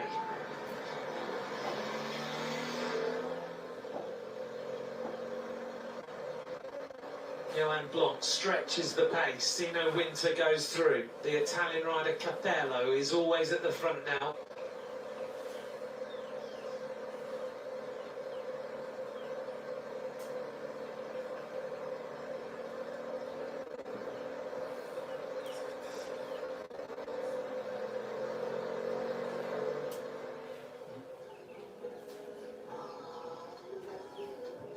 Well, you have to admire the way these riders have taken this race on today. They raced across to the leaders. They've been animated. They've had their trials and tribulations, but they're still there.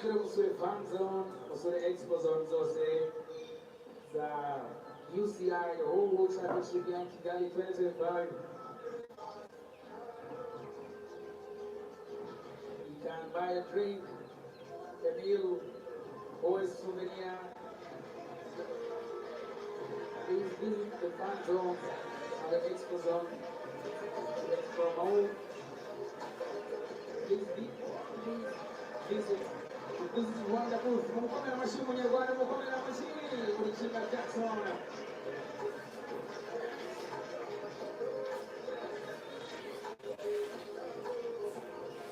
4 laps to go. 4 laps to go.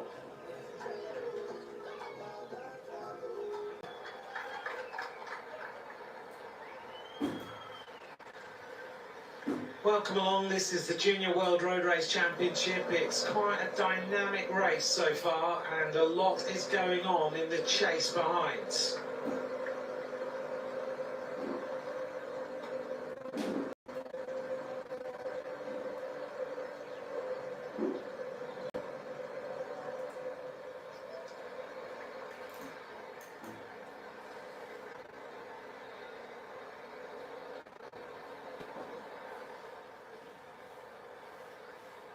Can these riders now start to increase their advantage again? I'm not so sure. It's 106. The gap is dropping. The fans are at the side of the roads, ready to cheer these riders every stretch of the way. It's interesting watching the social media of some riders and what people are saying about being here in Rwanda. And everyone being, not everyone, but a lot of people, riders being sceptical about coming here.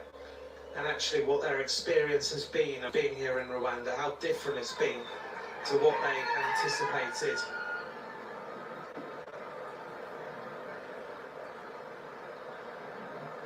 And I think the one thing that sticks with you about being here in Rwanda is the welcoming of the people and how, I think I said it yesterday and I'll say it again, how they smile all the time.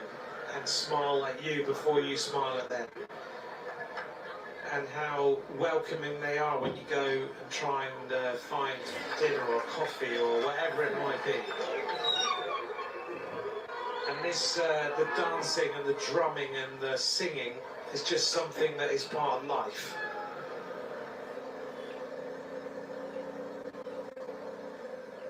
I've seen posts in the last few days from Remco and Kasia and Niwiadoma and others who are just really realising what this country has.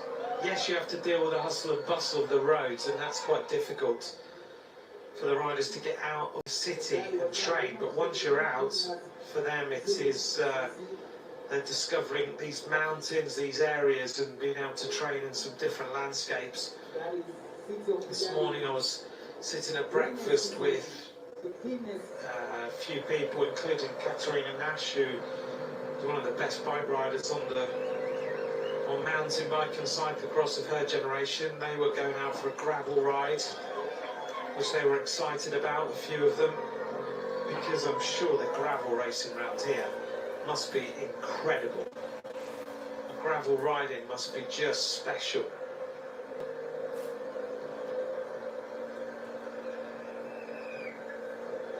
More attacks at the front of the peloton. Thank you very much for joining me. I'm Ant McCrossan. If you'd like to get in touch, at Ant McCrossan on social media. This race is now past its midway point, heading to the climb again of Kigali Golf. We're just about to hit the bottom of that in a couple of kilometres. There's a lot of riders losing time. in this race, having been dropped. I just saw Antoine Bergeron of Canada just go across the finish line with a group of riders, including a Slovenian rider tucked in there as well.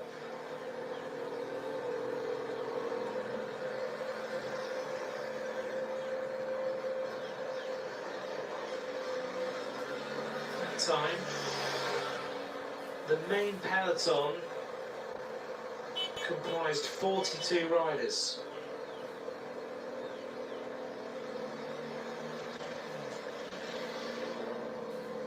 There's a little group of riders behind who may well get themselves back into the peloton, but predominantly that acceleration, that lap,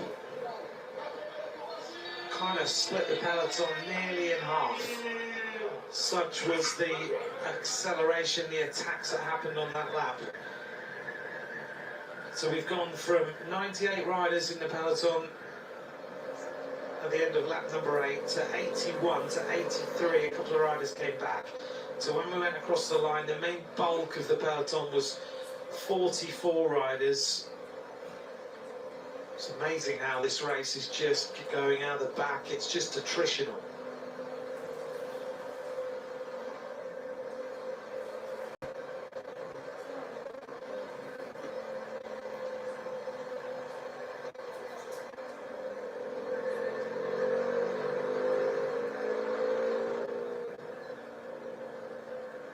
Another move by Italy.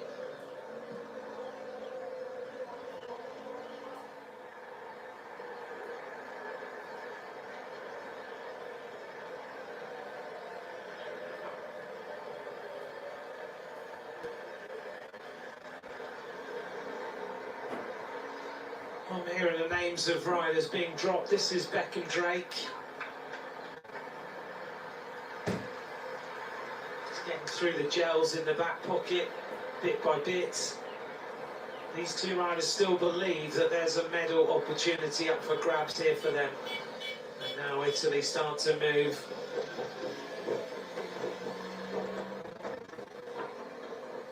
Spain represented.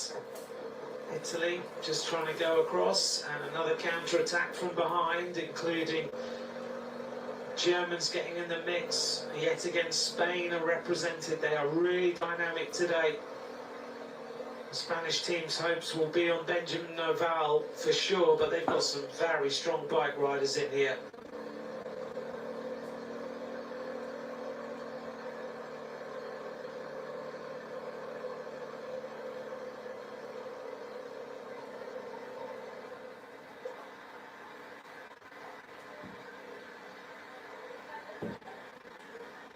Mewa, he's recovered well from that problem that he had.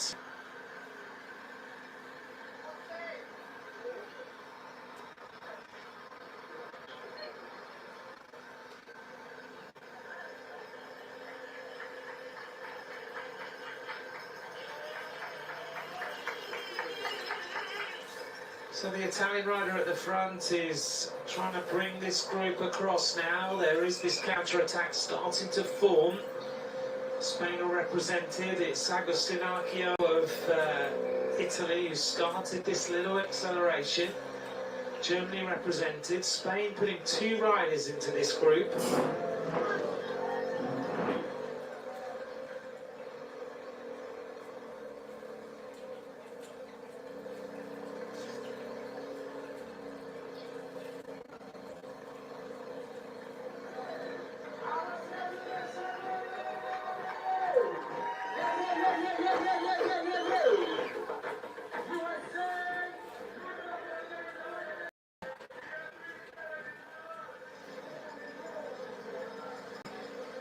This group of riders now on the move. Benjamin Noval is in here. Castro is in here for Costa Rica. Agostinaccio at the front.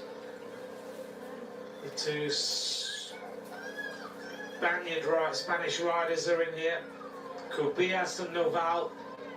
And also in this group of riders is Zeno Winter. They're working well together. This is a very, very strong group of bike riders.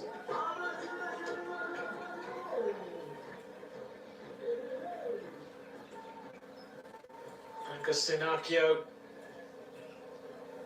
Winner of Trofeo San Rocco in Italy. A strong rider indeed. He's had some great results. He won the points classification in Morbihan. He won a stage there as well. He was second in the points classification at the Nations Cup in Czechia. And he's won Grand Prix Liberazione Città de Massa and Gran Premio Cantu as well.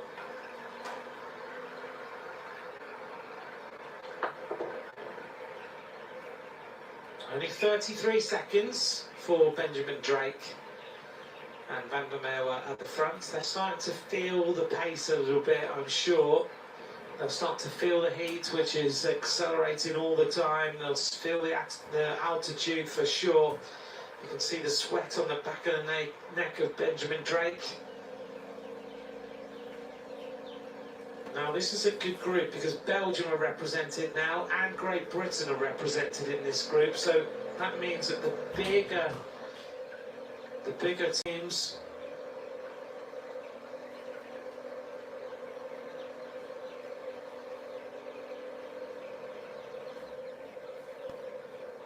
in this group is Van Kerkhove as well, so if he combines, then that's good news for Belgium. Matthew Peace of Great Britain is in here as well. He's the rider on the right hand side of the road.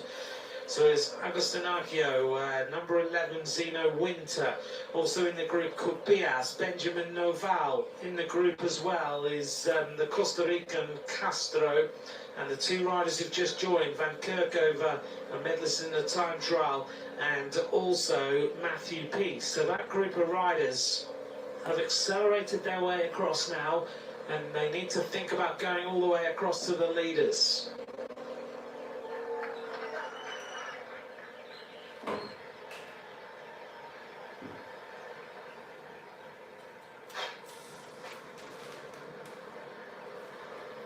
They're heading now towards the bottom of the climb. We reach the bottom, it's about 47.7 kilometres to go, so we've got about 2 and a bit kilometres to reach the base of the cobble climb. I wonder then whether this group of riders will really accelerate to try and put themselves into the lead firmly and start to grow an advantage over the peloton behind.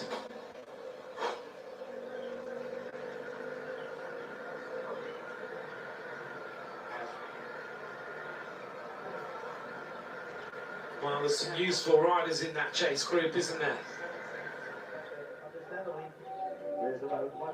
Benjamin Noval, 16 years of age and already signed with Ineos Grenadiers.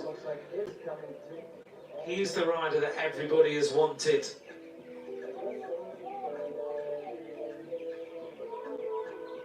So far this season, Benjamin Noval has just won everything. It's been incredible. He won Trofeo Santiago, he won the Challenge Comarcas, he won Race Trofeo Vincenzo Lopez, he won the general classification in the Nations Cup in Barron in Pavia del Grappa. He won Volta Ciclista Besaya, he won the Spanish Junior Time Trial and the road race.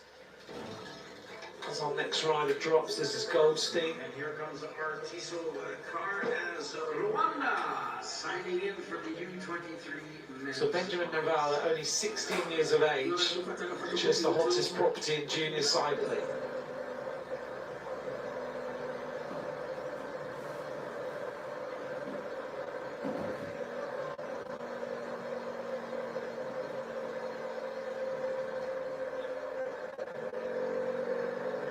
Agostinaccio at the front.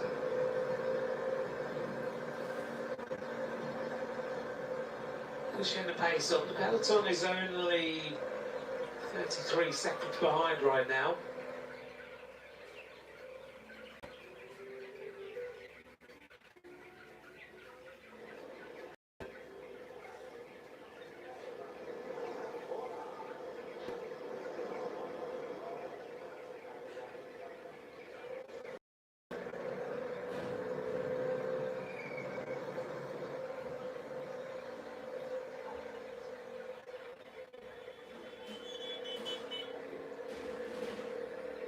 this group of riders is really starting to increase the tempo now as we make our way onto the cobbles. But this time round we'll have 3 laps of racing to go. Beckham Drake on the front. He has been the animator of this breakaway today. Since he got to the front, he went straight to the front. He was the rider who accelerated and took Van der Merwe with him. You wonder how long the legs are going to hold out. The peloton has gone back to 55 seconds. He's been the driving force. He's been the rider who believes that this is the breakaway that can win this Junior World Championship. Now the Spanish team are a little bit in the ascendancy, but Belgium are also there with Seb van Kerkhove on the right-hand side, a medalist already in the time trial. He's been strong. Looks like the German rider, Zeno Winter, doesn't have the legs as he is distanced on this climb. Costa Rican rider, great performance by him today as he just holds on to the back in that red and white jersey.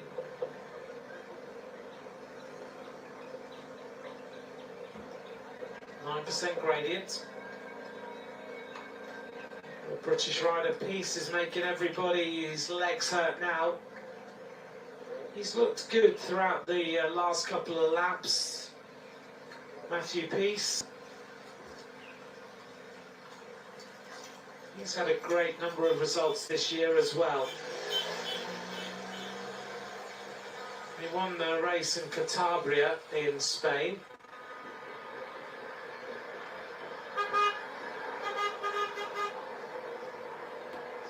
Now the neutral service, Shimano neutral service car goes through and goes up the road. Gran Premio El Barco, also Matthew Peace won. He was the winner of the Memorial Kelly Campos. He's trying to drive this one on a little bit. Cubillas dropping in for Spain.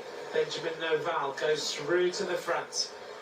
It's incredible to think this rider's 16 years of age.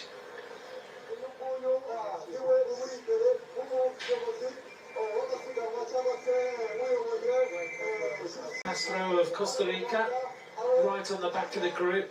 Let's see whether these chasers can now get to the front. There they are. They can see our 2 leaders who've been on their own for a long time today. Can they get themselves across? Then the question will be, can Van der Merwe and Drake hold on to the momentum of this chasing group? It's always difficult, but let's see how they do. Sebastian Castro on the back for Costa Rica. He won a race in Italy recently. Grand Prix Giretto Guidi.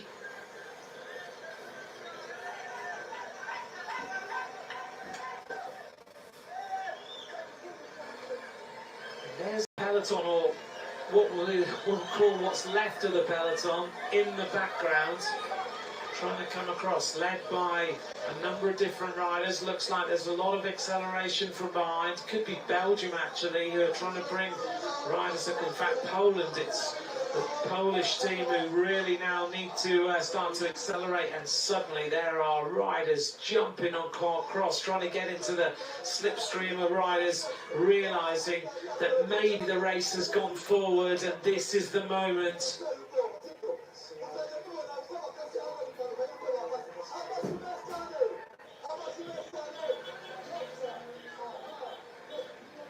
So Poland want to be in this move today. They want to get involved.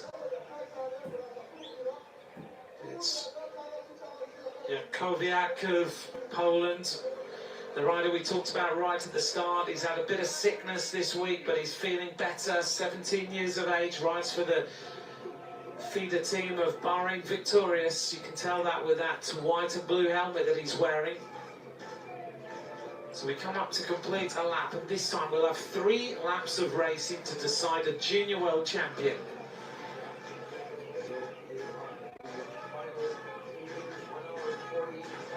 Last time we had 44 riders in a peloton. This time we're just going to have groups of riders dotted all over the hillside. But here come Nicolas and the Verde and Still there, Beckham Drake. And here comes the chase groups. They are. We're going to complete another lap now. This time 3 laps of racing to go. Drake and Van der Merwe realise they're about to get some fast moving company. The Polish rider is also jumping across to the chase. We're going to end up with a front group of riders, and I think the strongest riders survive. The average speed drops by 0.17 of a kilometre an hour, so not significantly.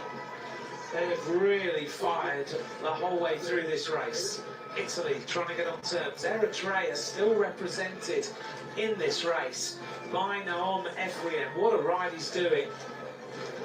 The peloton come through and they're not that far behind. Only 30 seconds now. This race is significantly shrinking. So maybe the peloton have done the right thing in just conserving energy and waiting for the right time. There are still 44 riders in contention.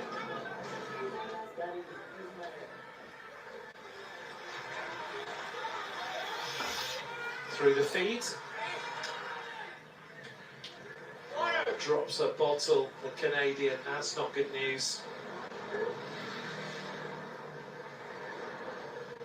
I do wonder about soigneurs standing in the pits when they see a rider from a nation drop a bottle and they don't just hand them one.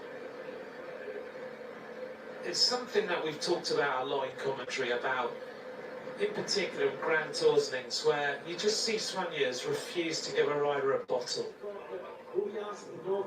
I don't understand it, I never have done. To use nutrition as a tactical advantage when a rider is in the heat like this, I just think is not the right thing.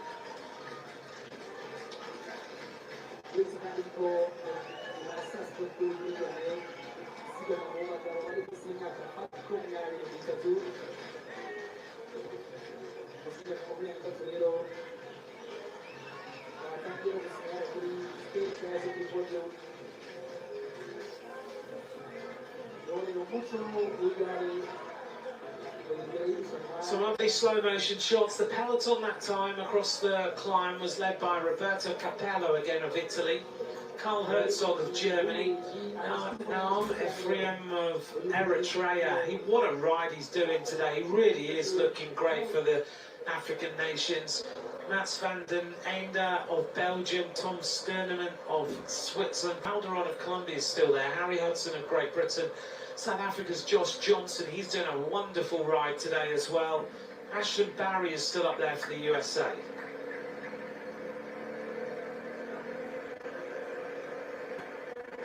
So the 2 leaders nearly caught, but not quite. A big group of riders now behind them, having merged. It's Beckham Drake again, checks over his shoulder, and it's the Polish rider that we've been talking about who jumps away to try and put himself in the front group.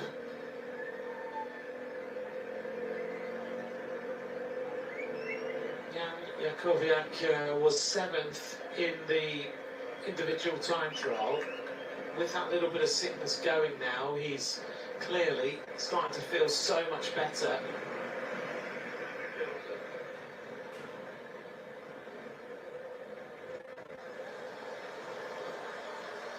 If you've just joined us now and you want to follow us now for the next 3 laps of racing, thank you for being alongside us for this World Championship. The race situation is evolving right now as we make our way into the real finale of this race, and it's Beckham Drake and Van der Merwe, who we've talked about all day today, who are there at the front. Behind them, though, a big chase going on and a merging of different groups. This is the main peloton. Caregui of Spain is there at the back. Also at the back of the peloton is Mendes of Bolivia. He's doing a good ride today. But in that chasing group of riders, some real strength. Oh, Van der Merwe, he's either decided to wait and just have a little bit of a rest, cleverly, or he's starting to suffer. Ashton Barry at the back here, number 26. And Giacomo Rosato there in the blue jersey. Number 102 we just saw there is the South African rider Josh Johnson. Australia still got some riders in here. Lucas Stevenson is still there for Australia. And Van der Merwe, I think, has come to the end of his time in the lead. Now what he needs to do is just see whether he can recover.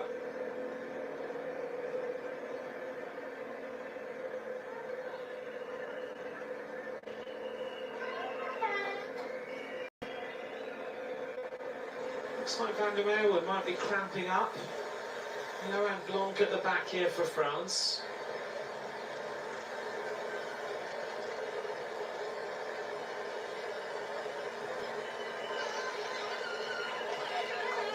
Laurent Blanc quite dynamic earlier on in the race. Looked to the leaders at one point. Now he's sitting on the back. Maybe he's had to just give himself a little bit of recovery time. That's how things look from the back of the race. Gives you an idea of the rise up towards Kigali Golf again and the little group of riders going away. This is a sense of what you see if you're at the back of the peloton. Marcus Stinacchio is at the back for Italy. Still, this rider pursues the gold at the front, Beckham Drake. He's still riding as though he thinks, okay, I'm still here, you come up to me. I'm not going to wait for you. Every time he comes into this corner, though, he takes a very different line to what you might expect.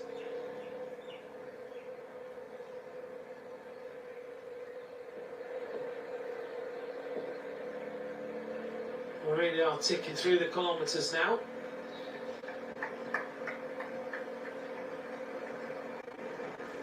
We get to the main part of Kigali Golf very soon. This is the kind of run into it, with the greenery on the left-hand side and the buildings to the rider's left-hand side. It feels quite intense as far as the heat is around here. The rider from Poland out. We've still got a representative. That's Gankars. Salri Gankars who's out. He's abandoned.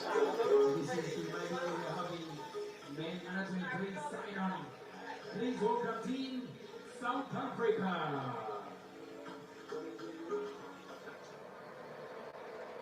Can Beckham Drake continue like this? 24 degrees now, so since we started the temperature has increased by 3 degrees.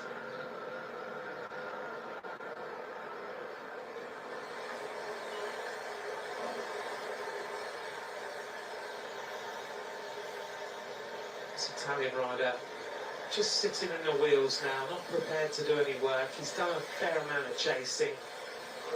Cyclocross world champion. He's very, very strong. Where's number one? Because Lorenzo Finn was the winner last year and Italy get number one this time. But it doesn't mean that this rider doesn't deserve it. He definitely does. He's an incredible bike rider so far. Checking over his shoulder, seems cool, calm and collected, no main worries. I think this peloton feel like they've got everything under control right now. Now and then you get little moves off the front.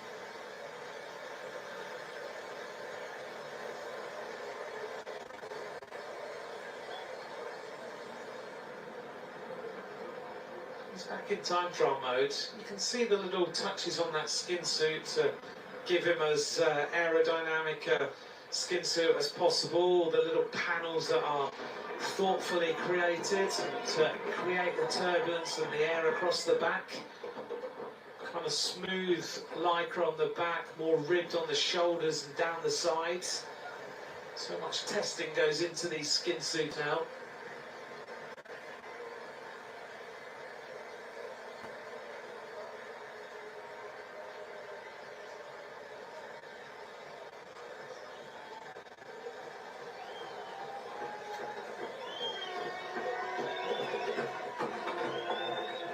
So Van der Merwe is still in the air. Mexico is still represented in this group. Cisneros. Sitting on the back of the group is Edward Classo of Belgium. But every time that this rider looks like he might get caught, he just continues and then ups the tempo even more and starts to open up a bigger gap.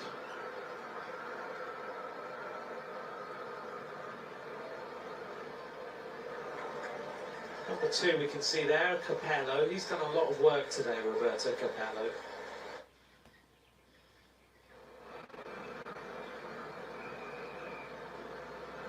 Roberto Capello, the Italian rider, 18 years of age, rides for the Grenka Auto Ada squad, which is linked with Red Bull Bora Hansgrohe in many ways.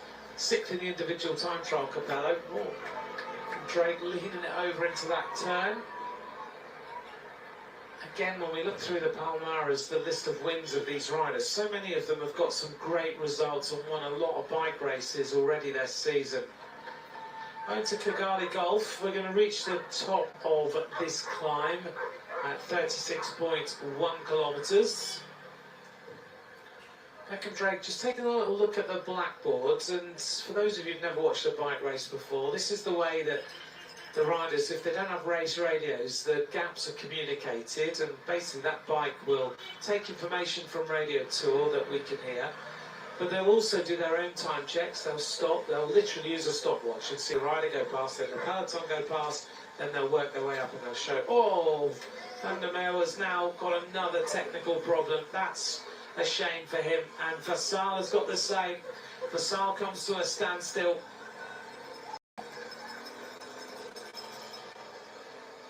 Looks like cramp for him.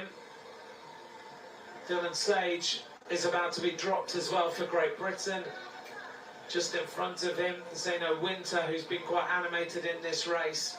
He's now dropped as Beck and Drake is about to get some company on Kigali Golf. The German rider making his way across. It originally was Zeno Winter who was doing most of the work. This looks to me like it might be Herzog. And suddenly the Netherlands are involved in the action as well. We haven't mentioned the Netherlands at all today. The breakaway is over. The race is together with 36 kilometres to go. Big attack right hand side of the road. Looks like Matthew Peace goes again for Great Britain.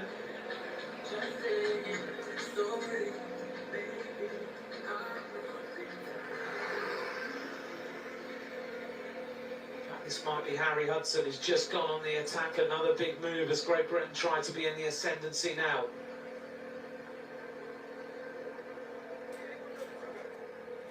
.5% gradient, big acceleration. So here's Harry Hudson, who's gone on the attack.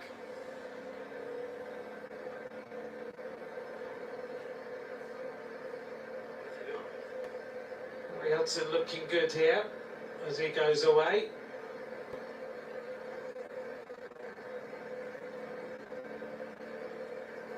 And I'm just hearing on Radio Tour that Ashlyn Barry has been dropped.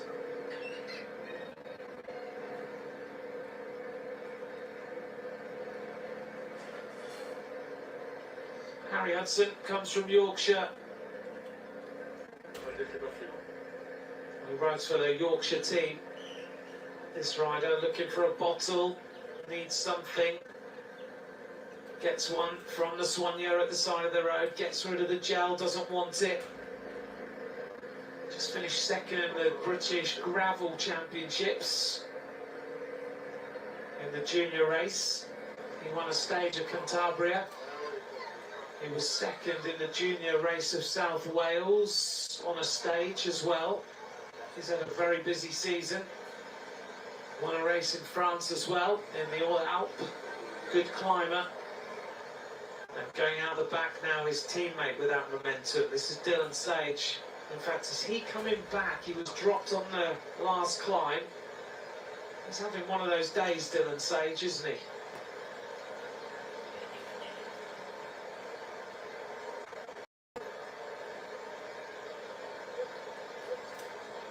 Dylan Sage just losing metres here and there. Zeno Winter has got himself back into the group. Also in there is Corregui. Harry Hudson through that little narrow section. Gets himself into his best position he can. Very multicoloured bike he rides. Rides for the Harrogate Nova race team. So now the Netherlands are represented at the front of this group. Spain also keeping things calm. And it looks like we've got more of a swelling of numbers. Eritrea still in here. Still in with a chance of the medal. And Ashton Barry, having been dropped back in the group of riders, with things having calmed down over that little point where Hudson went on the move. 16 seconds, only 33 kilometres to go.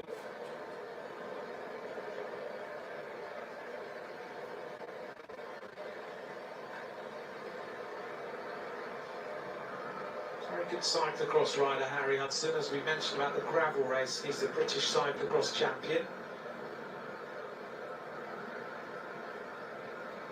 Downhill at 54 kilometres an hour.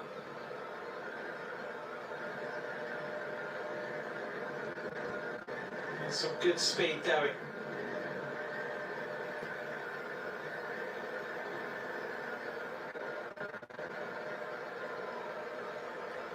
We've seen a very different race today to the women's under-23 race yesterday.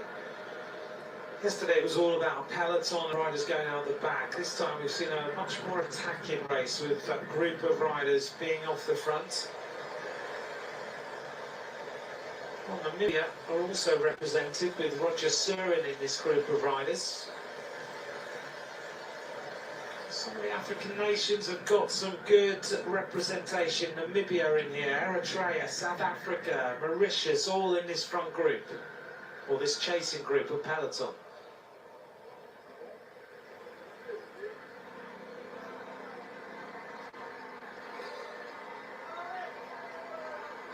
Onto the cobbles for another time. This is Kimahurura. We've got used to this climb. Come out for a paint job on a bike. He likes a bit of stripes and squares, doesn't he?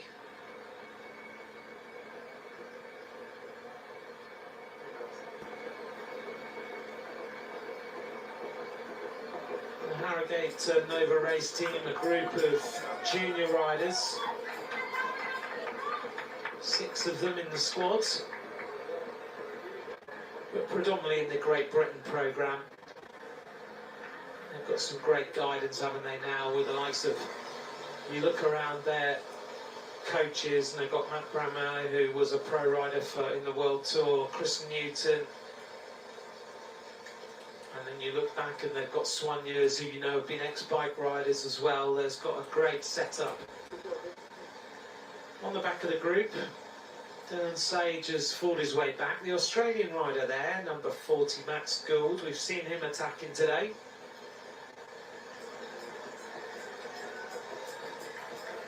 Austria with Hettiger is still there. Ashton Barry having a bad moment a little while ago, but he is there. Rosato there for Italy. Also on the right-hand side is Beckham Drake. Can he stick in there and stay in the move? Great Britain have also got Max Hines, number 33. And just dropping now is Ukaregui. And suddenly these cobbles and this course and this altitude just hit you on the head and tell you to just sit up. It's such a hard course. Harry Hudson, though, is making short work of those cobbles. Building his advantage, 36 seconds. He's got that kind of urgent style. Sits quite high on his bike, doesn't he? It's very effective.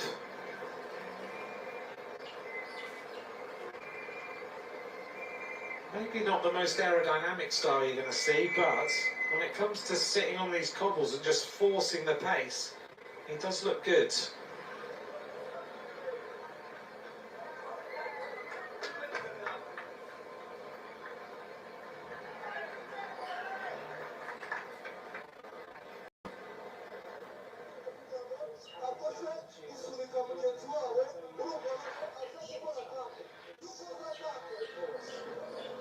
Now we get some accelerations. Italy again using this top of the cobbles to be a place where it's good to just try and bring the gap back, and they make their acceleration, and each time they tend to use Capello to be the rider to just bring things back again.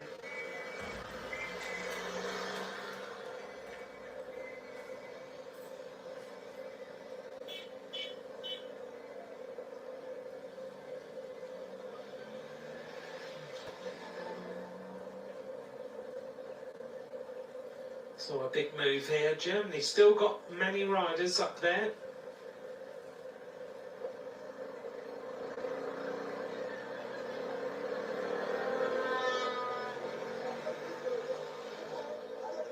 Last time an Italian won this championship was last year, of course, with Lorenzo Finn, and before that it was Diego Ulisi in 2007. Italy have always ridden well in this championship, having won the very first one. Martinelli has also taken a silver medal, Rastelli has taken a silver, Gazzoli has taken a bronze. Now Germany start to move pretty rapidly. Emil Herzog of Germany was the winner in 2022.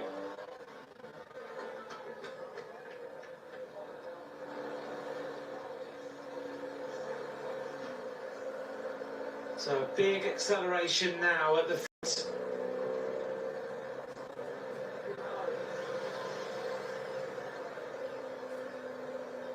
Germany trying to get into the ascendancy. This does look like Herzog.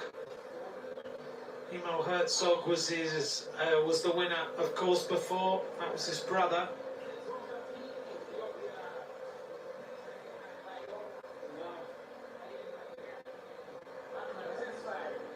Looks to me like Carl Herzog just trying to go away and catch Harry Hudson at the front. Group of riders splitting off the front of the peloton now. What a decimated peloton we've had. 141 riders started this race. 2 laps of racing to go. Harry Hudson goes through with an average speed of 40.762, so the average speed has accelerated again.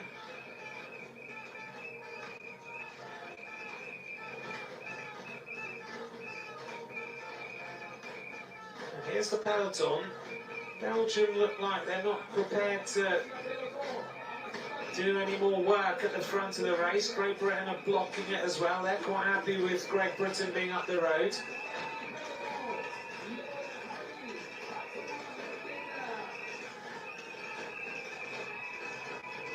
And Harry Hudson now 45 seconds. Herzog caught by the peloton on the run up there. More counter-attacks. Sitting right on the back of the group for the Netherlands is Michael Maurice. Just sat there. So now we have a total of 35 riders in contention. Oh, and a crash in the feed. This looks like Hincapie. No, it's Braden Wright actually who's hit the deck here. Braden Wright hits the deck quite heavily. Gets himself going now. Looks like he needs a bike change, he says.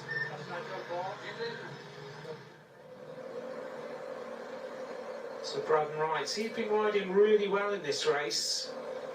But riders are getting tired now, and in the feed there's always more issues. So the race situation, if you're just joining us now, at the front is Harry Hudson. He has an advantage of 45 seconds. This is the moment of that crash.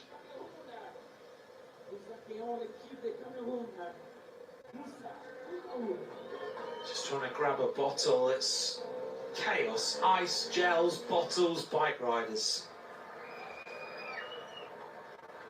There's our average speeds of the race. Hasn't relented much at all throughout the entire morning. We're at 10:15, And this young rider is growing his leads.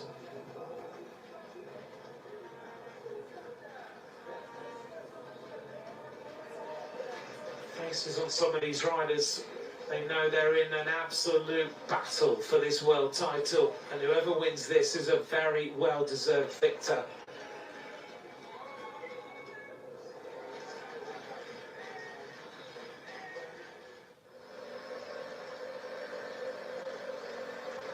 Now Italy, up the tempo again. Riders sprinting to try and get in the wheels, get in the slipstream, be involved in the action.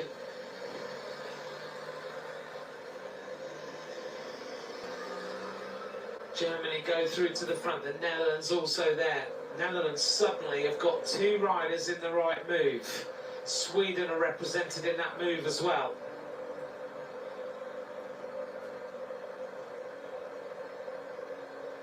This is Harry Hudson, 39 seconds. Shoulders left and right. 119.3 kilometres this race today. Not the longest junior world road race we've seen, but it's not about the distance, it's about the quality of the performance of these riders, because on this circuit, averaging over 40 kilometres an hour, nearly 41, is pretty exceptional. And they have ridden this race since every lap is the last.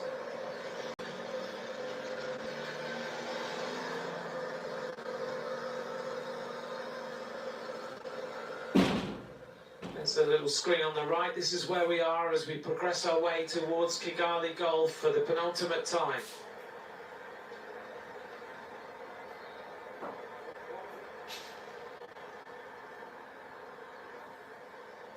Let's just run through some of the riders who are still in this peloton now, just to give you an idea of the sort of representation.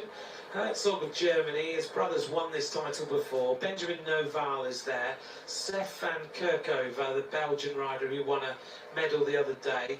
Also in here, Agostanaggio of Italy. Max Gould of Australia is still there. Jakovic of Poland is there. Gies Schoenvelder of the Netherlands. Cisneros of Mexico is still there. Josh Johnson of South Africa is still there. Costa Rica still have Castro in that group of riders. Michael Maurice, Nahom Ephraim of Eritrea is still in that main group of riders. 35 riders in contention. The Namibian Roger Surin leads a group at 105. But it's down to this front group of riders as to who's going to win this title.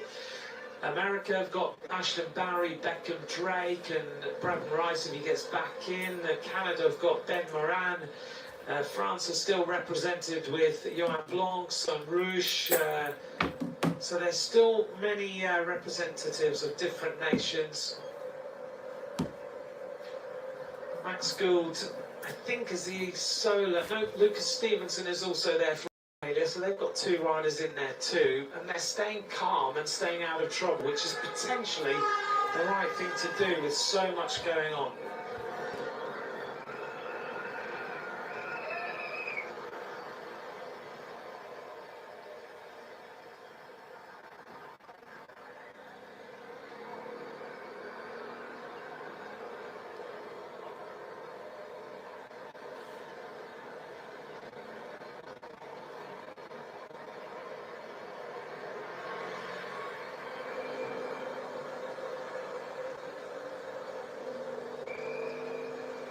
We're inside the final 25 kilometres of this junior men's road race, and still we don't know who's going to take the victory. We're starting to see nations we haven't mentioned too much up at the front of the race. Still many riders sitting in the group. Italy now starting to cause some problems. And another rider trying to go away.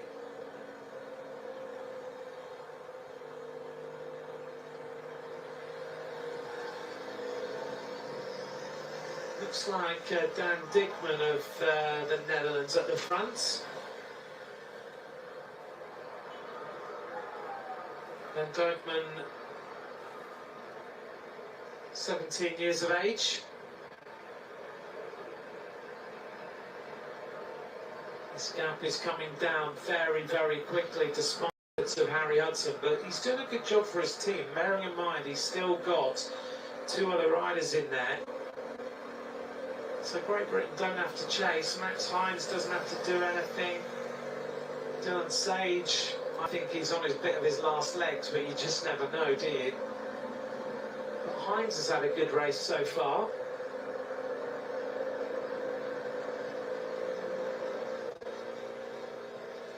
So Dykeman is there, and it's Agostinaccio who is on the move. Max Hines of Great Britain is sitting in here. He's a member of the Fensham House team, which is the team, one of the feeder teams for some of the pro teams. They've always got very good junior riders. Heading our way then towards this climb for the penultimate time.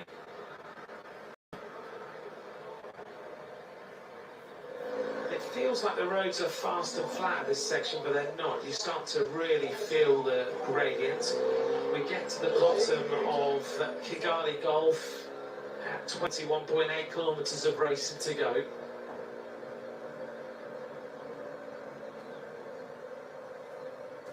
And a long thread of riders rearing behind. Ashlyn Barry is the American rider in that yellow helmet.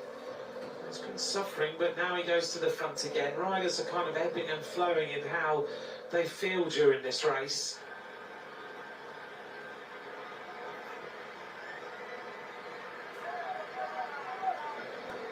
And now Ashlyn Barry decides it's time to go.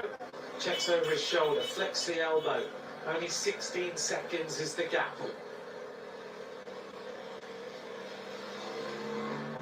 Ashlyn Barry, who, as you can see from that yellow helmet, in the Visma Lisa bike development team. Suddenly everybody looks at each other again. Big attack from France. Johan Blanc tries to go. A little squeeze of that pressure on the legs, you could see it was hurting. And Harry Hudson continues with his effort at the front. He looks around, checks over his shoulder, slightly downhill here, and he realises that this peloton is coming quick. Just has a little micro rest, lets the legs just turn over a little bit. So Johan Blanc on the attack, on the move again for France as he wants to try and get across to Hudson. Two more riders going. One of them looks like the South African in the green colours. Hudson trying to get himself to the top of Kigali Gulf for the penultimate time. He'll reach the top with 21 kilometres to go.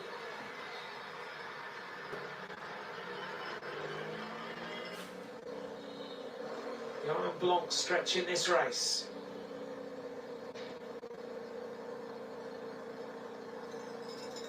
Josh Johnson trying to come across, but looks like the legs are really faltering now, having made his move.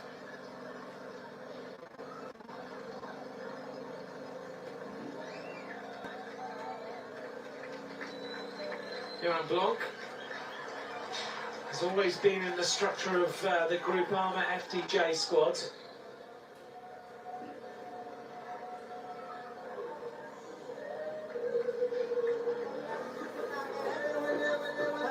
Checks over his shoulder. A number of different nations are represented. Spain are there on the left-hand side.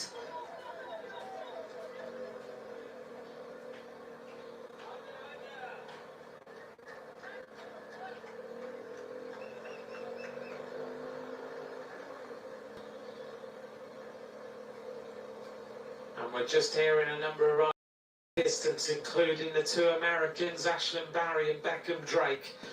They are dropped from that group of riders as we make our way up Kigali Gulf. It's not the first time Ashlyn Barry's been dropped, though. He's come back a number of times. Harry Hudson checked over his shoulder.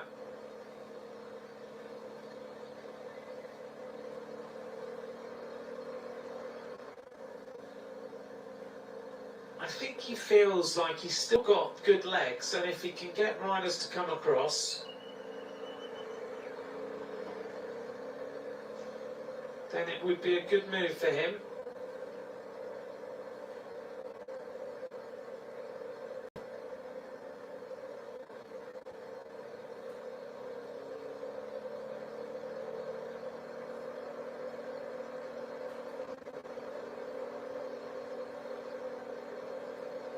Who do you think is going to win? Last time round we had 35 riders in contention for this race. If you'd like to let us know at UCI_cycling, at Ampercrossen, who's going to take the victory? What do you think of the race? For me, what an attritional race. We were promised this. Maybe we thought that we'd just have a peloton racing and then riders going out the back. That has not been the case today. It has been all about the dynamicism of the likes of the USA, of Great Britain and others. The moves of the Bulgarian rider, Nicholas van der Merwe. He just rode such a great race until he got cramp. The moves of the Swiss rider earlier on in today's race as he went away so early to try and build his advantage. We've seen so many nations try to win this title, and yet we still don't know who is going to be ultimately the person who takes it. We've seen Loic Schertenberg on the attack. We've seen moves of different nations. We've seen the Poles try to go. South Africa, Josh Johnson just tried to attack. Beckham Drake was the main animator of this race. Maybe went a little bit too early. But we're coming up now to the sound that the riders will have wanted to hear. And we're going to hear the bell very soon in this race. Harry Hudson still in the lead by 17 seconds. Are we going to see some big shifts over the top of the cobbles this time? Two more riders just in the gap.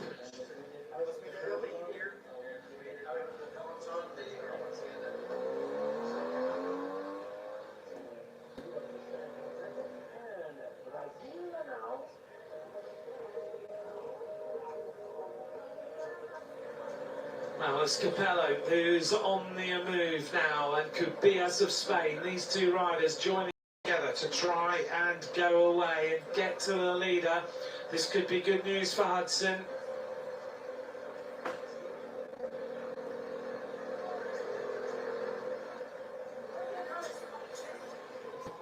Capello in that blue jersey of Italy. He's been very strong today. He's looked good. Peloton now at 31 seconds. The gap grows a little bit. Conversation between the Spaniard and the Italian. They'll kind of understand each other. Hudson just checking the shoes, ready for the cobbles. He's still obviously very coherent and focused on the job in hand. Even when the gap drops significantly, he has refused to give in.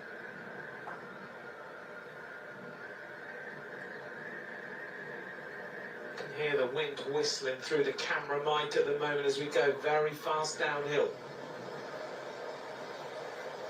Capello, Cubillas at the back. Javier Cubillas comes from Villarreal in Spain, 18 years of age. He's won a few races this season as well. Breton's been racing the last couple of months in Spain, but he also rode this year in Belgium, in France. He rode Paris-Roubaix Junior and other races. Nice for the back Movistar team. Harry Hudson, for the penultimate time, is onto the cobbles. This is Chimera. There's the gradient on the right. If you've just joined us now for the very first time, this is the cobbled climb that features in all of the races. It is an absolute bone shaker. Cubillas trying to get across to the British rider. Capello just sitting a couple of lengths behind. And they can almost see the British rider just in front of them now.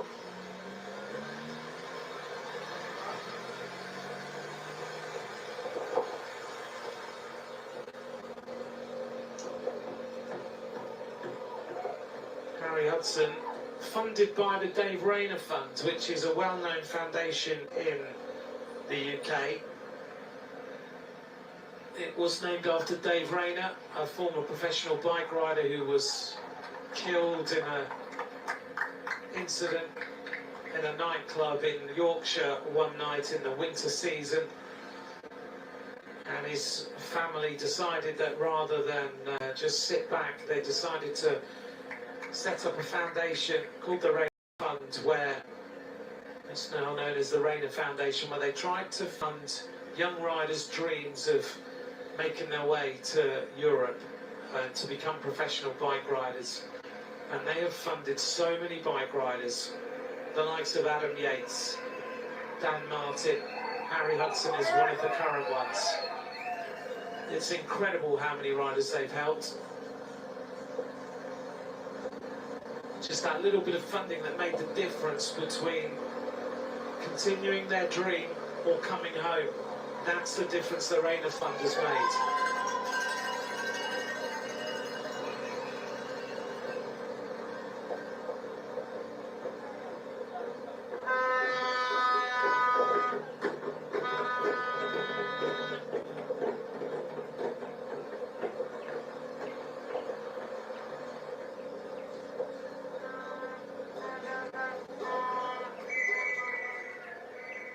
Just hearing that the Italian Agasanacchio has been dropped.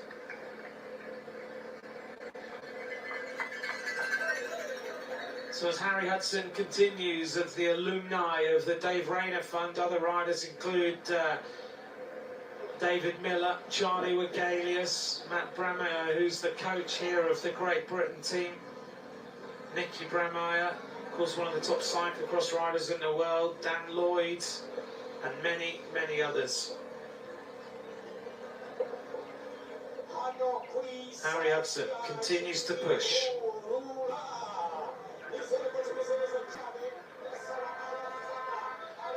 He's going to come to the top of the cobbles, still with a lead intact, and he's growing it on this peloton. 39-40 seconds. The French team have decided they need to do something about this. So it's Hudson ahead of Kubias and Capello. The peloton in the background. It's just a question of who has the legs, who has something left that can try and win this title.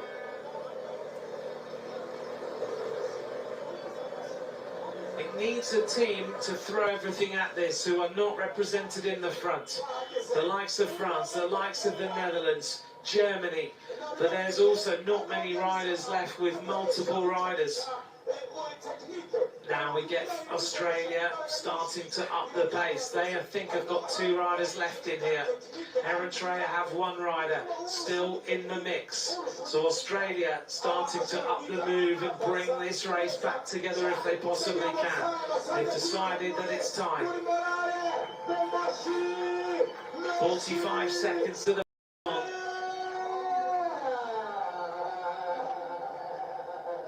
1 kilometre to go until we get the bell.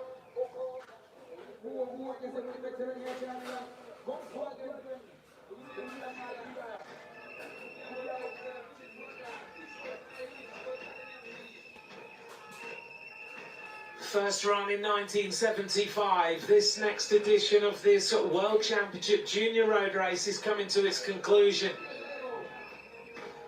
This is our solo leader. He's had a wonderful ride today. Harry Hudson of Great Britain, as he checks over his shoulder. There is nobody there yet. That's going to give him renewed energy after 2.5 hours of racing across this incredible course.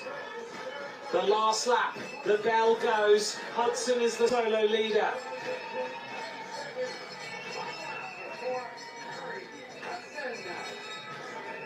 The chasers, let's see what the gap is going to be to them. Capello and his compatriot Kubias in this breakaway. Behind them, the peloton is firing.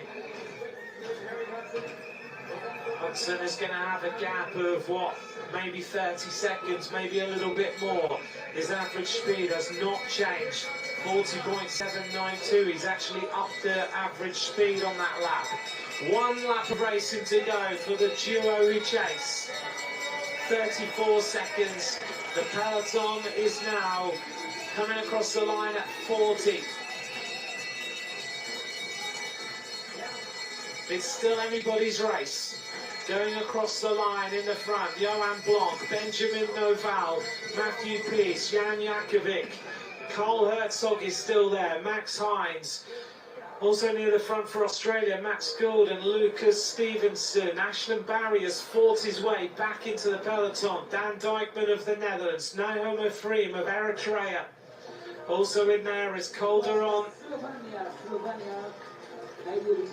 Dylan Sage is still there. He's got himself back in and just dropped his Mikael Maurice, the Dutchman. 28 riders now fighting for these World Championship medals. So all that remains is the terrain that includes Kigali Golf and Kimihurura for the final time. The faces on the peloton show that this race has been so tough.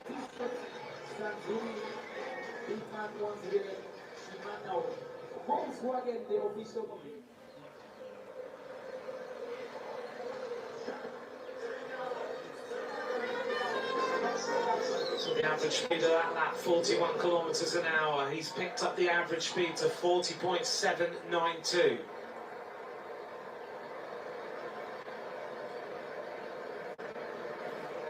Harry Hudson, 28 seconds, still with this urgent style.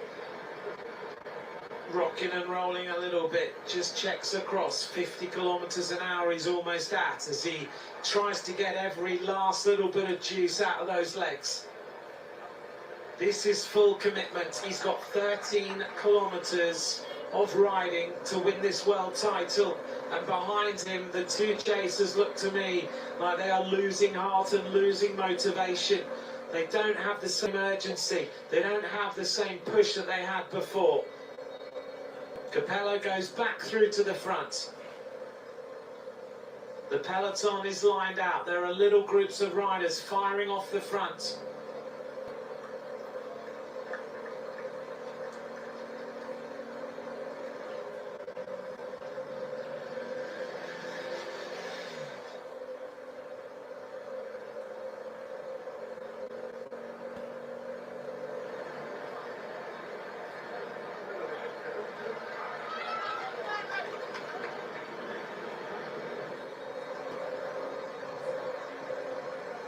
In this World Championship, Great Britain have only won a silver medal in the entire history of the event. It was Sebastian Grindley last year. So since 1975, Great Britain have not produced a winner, and they've only had one rider on the podium. This rider is pushing and pushing hard. 43 seconds, riding like his life depends on it right now. Hudson is out the saddle again.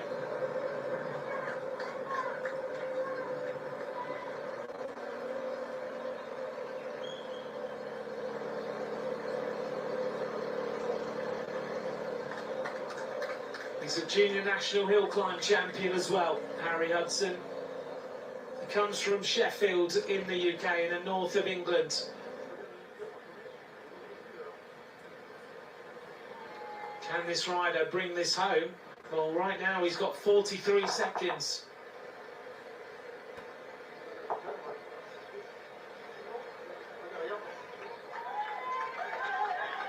He did his exams, he's been in France pretty much. He rode Cantabria in Spain. This rider has won some big junior races.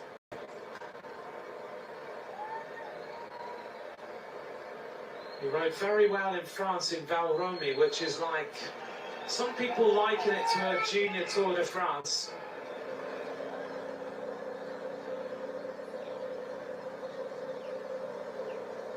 .43 seconds.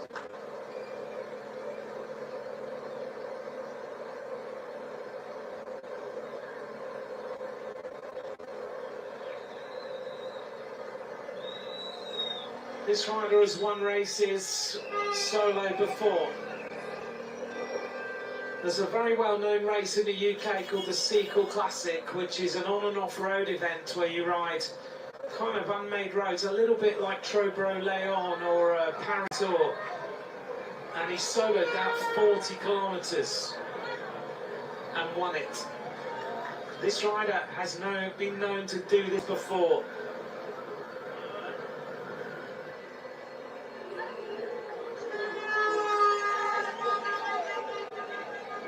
He's a top bike rider. If you know the terrain around Sheffield, you have to be a tough bike rider. 10.2 kilometres to go.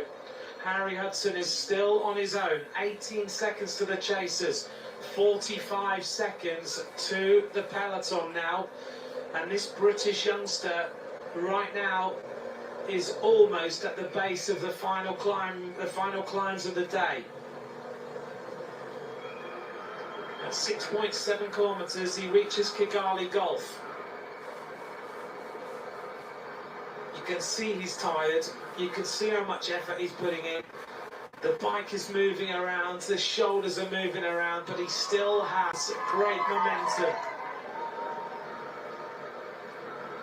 He broke away.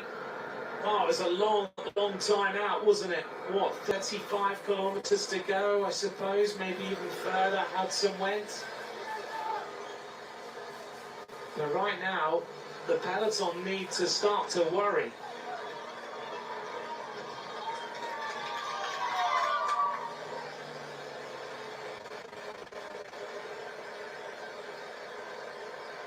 Hudson still with 24 seconds on these chasers.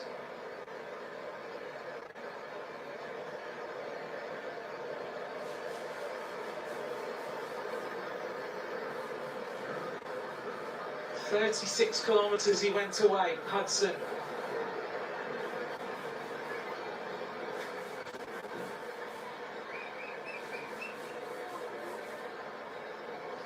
"24 seconds, 46 to the peloton."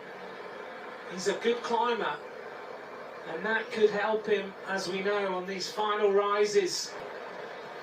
It's been an incredible effort. He's still got teammates behind him who are still in the peloton, and they could start to block and cause problems for everybody else.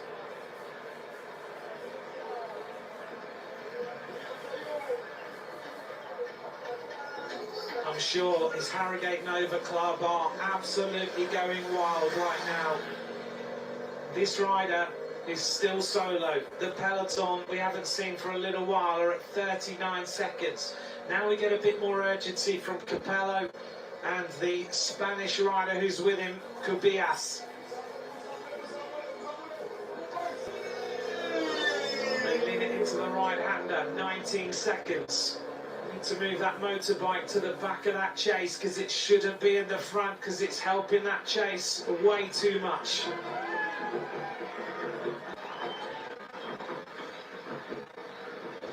"18 seconds. And for sure this motorbike needs to be behind these two riders. Should not be at the front in a chase like this in a World Championship. 31 seconds to a long stretched peloton now. They look over their shoulders.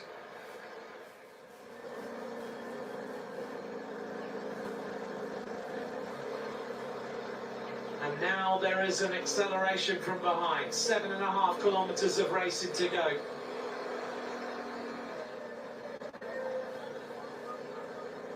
So he's almost now at the bottom of Kigali Gulf with a lead of 30 seconds. But you can lose a minute on the final climb. Another big attack from one rider behind. I'm just seeing coming round that corner. And it looks to me like more of the Spanish riders getting interested. The chase is at 18, 19, 7 kilometres to go. Hudson gets a little micro rest. Just wipes his eyes a little, wipes some sweat off him.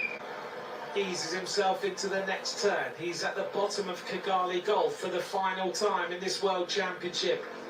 Hudson now needs to give this full acceleration, full gas, and go the fastest he's ever been up here.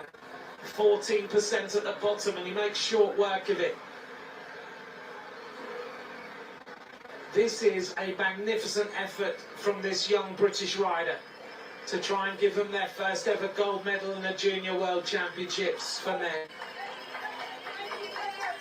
18 seconds to the chasers. And here come the peloton. And the peloton is led now by Ashlyn Barry. Behind, Spain are now represented. Benjamin Noval is trying to come across. So Noval attacks and attacks hard, comes up to his teammate, and now we're starting to see some moves. So it is Noval and Herzog who make the move.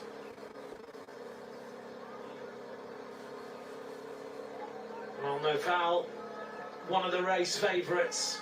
10% the gradient, he's making Herzog work hard. Is this gap right? 18 seconds. France are represented. It's getting tight in here for everybody, isn't it? They swing across the road.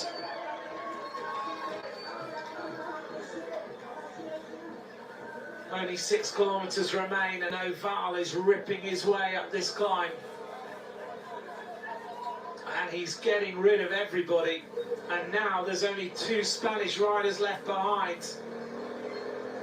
It is Cubillas and his teammate.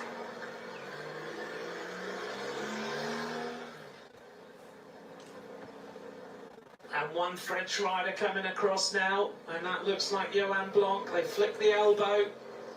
180 metres to go to the top of the climb. Is this the move?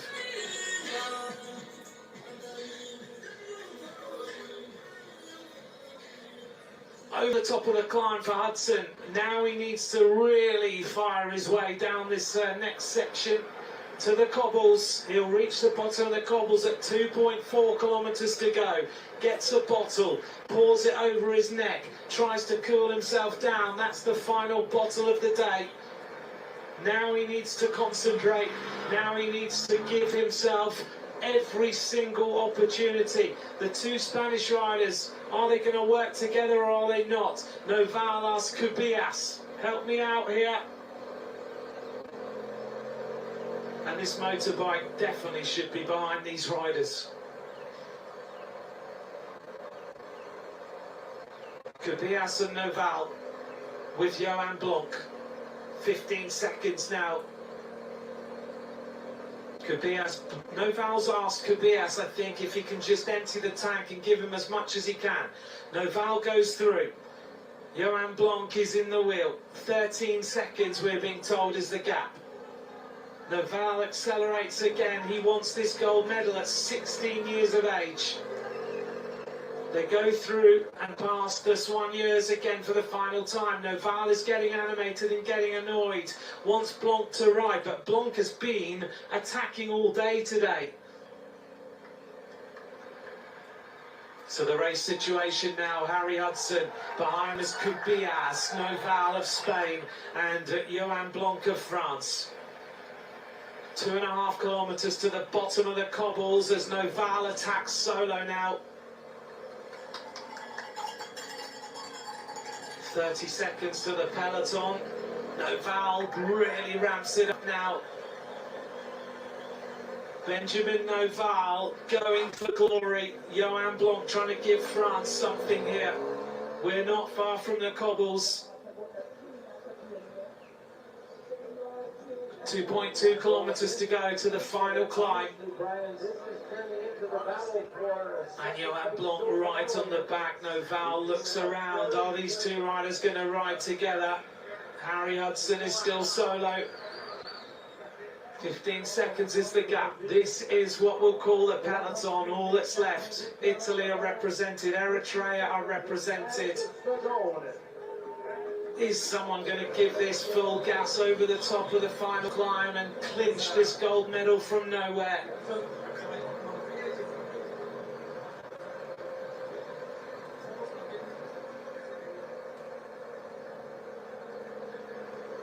So the race situation, Hudson leads from Noval, from Blanc. Kubias is in the gap and in a group of 14 riders behind. The peloton is at 30.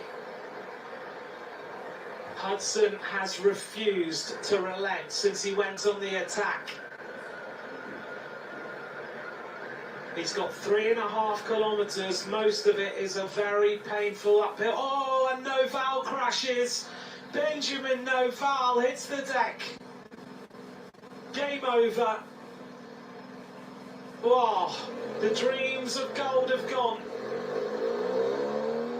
What an end to this race.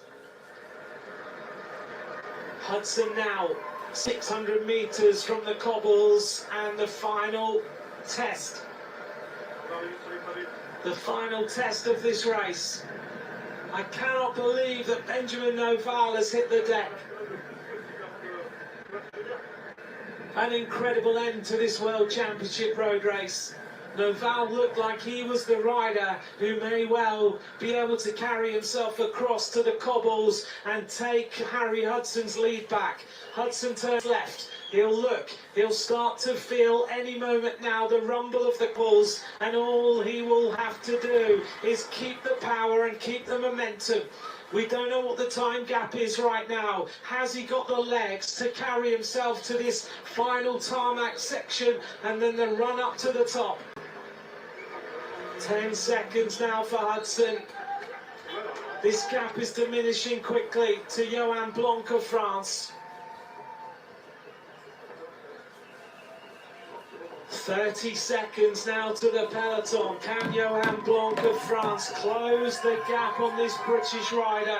Hudson has been on the attack now for 34 kilometres. There is Johan Blanc. Today as well. You have to admire the way he's taken this race on. We've seen him on the move many times. He sees Hudson in front of him. He's got someone to chase. Hudson checks over his shoulder. 1,000 metres now to go to the top of the cobbles, and it's a battle royal between France and between Great Britain. Hudson, the shoulders, left, right, every single pedal rev counts now for both these riders. The peloton is drifting away. Blanc cannot close this gap yet. It's still 40. He turns around to see where everybody is. Kubias is at 27 seconds. Hudson is still pushing on. One more rider trying to come across behind Blanc, and it looks to me like it is the Polish rider in the background, Jan Jakovic. Can he get himself there? He is the rider in the ascendancy now behind. 800 metres to the top of the cobbles. Harry Hudson from Sheffield in Great Britain must be on his absolute limit right now. Behind is Blanc, then it is the Polish rider, Jan Jakovic. He is coming across. This has been an exceptional bike race. Johan Blanc is in all sorts of pain. Hudson believes he's still got 16 seconds on Blanc. He has 25 seconds on Jakovic. 1.5 kilometres remain. You can lose 30 seconds on the final rise. The Polish rider comes across now to the wheel of Johan Blanc. The 17-year-old Polish rider who's been sick until the lead into this race. Hudson, there he is in front. Jakovic is giving this everything he can. Jakovic is almost there. Blanc hanging on for dear life. Hudson doing the same. Only 200 metres now to go until Hudson gets some respite from the awful, painful cobble that are on this final rise to the finish. Jakowiak of Poland in the background. Hudson turns left. He will see 1,000 metres to go. Jakowiak of Poland is the rider who's got the strength and has got the drive. Johan Blanc in second wheel is still hanging on. His fingernails are almost letting go of the cliff edge. 800 metres now to go. Belgium get ready. Eritrea get ready as well. Is this going to come back together? Harry Hudson, 10 seconds now for this British rider. No British rider has ever won the Junior World Men's Road Race Championship. This rider needs to sprint and sprint flat out because the chase is coming behind. He's got this awful, brutal, leg-sapping final rise to the finish line here in Kigali. Can he do it? He attacked with 36 kilometres to go, and he can see the 300 metres to go point. This Sheffield youngster may well bring this ride home. He checks one more time. He's still got the advantage through the heat haze here in Kigali. It has been a brutal bike race, but this rider looks like he is going to solo to an incredible victory. Harry Hudson of Great Britain now feels a bit of respite, the final rise, and now he believes because he checks. He's been so close to being caught in the last 36 kilometres. He sits up, he celebrates. What a way to win a world title! 36 kilometres solo in Kigali. Harry Hudson is world champion. Jakowiak of Poland is looking for the silver medal, but it's going to be France with Johan Blanc. Blanc takes the silver, Jakowiak takes the bronze. What a day this has been. Great Britain take fourth place, and they celebrate. Max Heinz takes fourth. That is what we call a good day at the office. Yeah! Riders in the top five and cap it off the World Championships title. Wow. That was special. When you see a rider who's got riders 10 seconds behind him and yet he still refuses to give in. What a performance. Unbelievable, Harry. Unbelievable, mate. Outstanding. Mate, unbelievable. Well, the British coaches saying it was unbelievable. It was, because this rider has ridden solo for 36 kilometres. Good lad.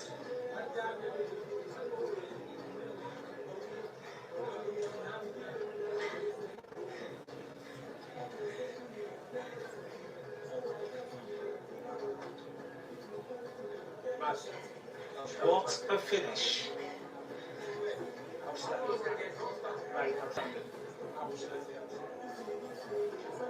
This is the moment when he went.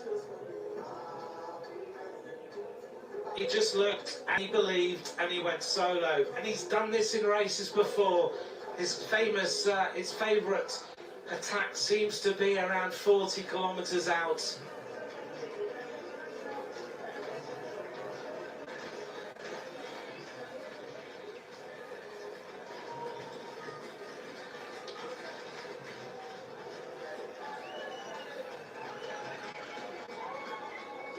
Absolutely amazing.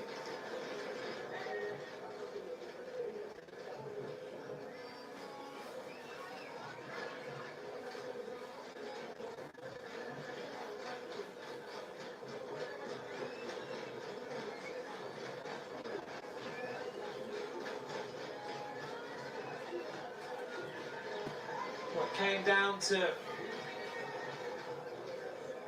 15 riders within 30 seconds. Harry Hudson wins it by 16 seconds from Johan Blanc, with Jan Jakowiak of Poland in third.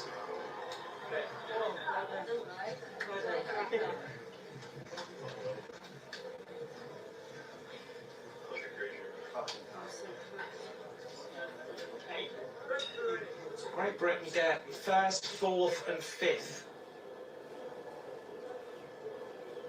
Well, here's the result of the men's junior road race. Harry Hudson wins in 2 hours 55 minutes ahead of the Frenchman Johan Blanc, with Jan Jakovic of Poland in third.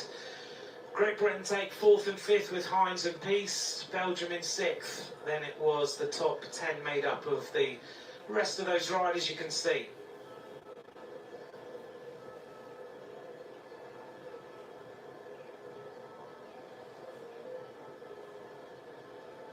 The average speed of that ride, 40.829 kilometres an hour.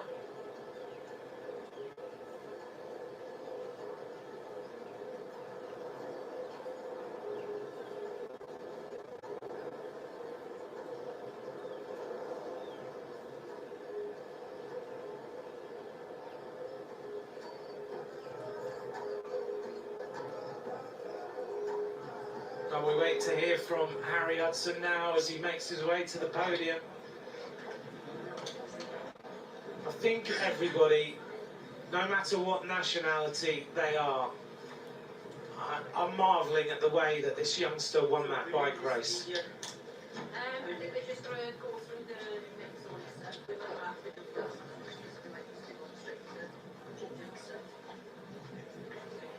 But I'm sure you'll have to do that. This is the moment where Harry Hudson went away on Kigali Golf Climb and solos to the win.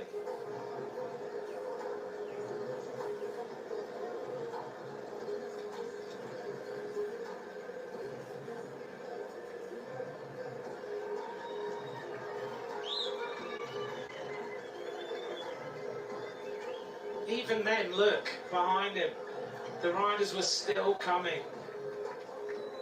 There were moments where the gap had dropped right down to 14, 15 seconds, and yet he still refused to let them come back.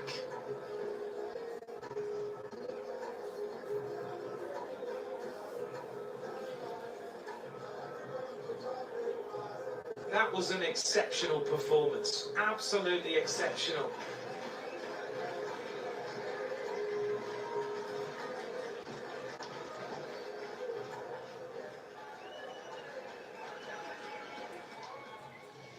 Harry Hudson, you're world champion, junior world champion. Can you first of all believe it?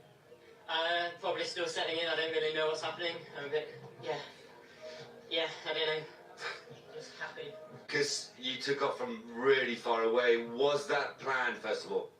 No, I just saw in the moment that people were sitting up, and it had been quite hard up that climb, so I just went, thought some others would go, and I just settled in and decided to see where it'd go. I thought I was going to get caught with like a lap to go or something, because there was people quite close, and then it just ended up staying away.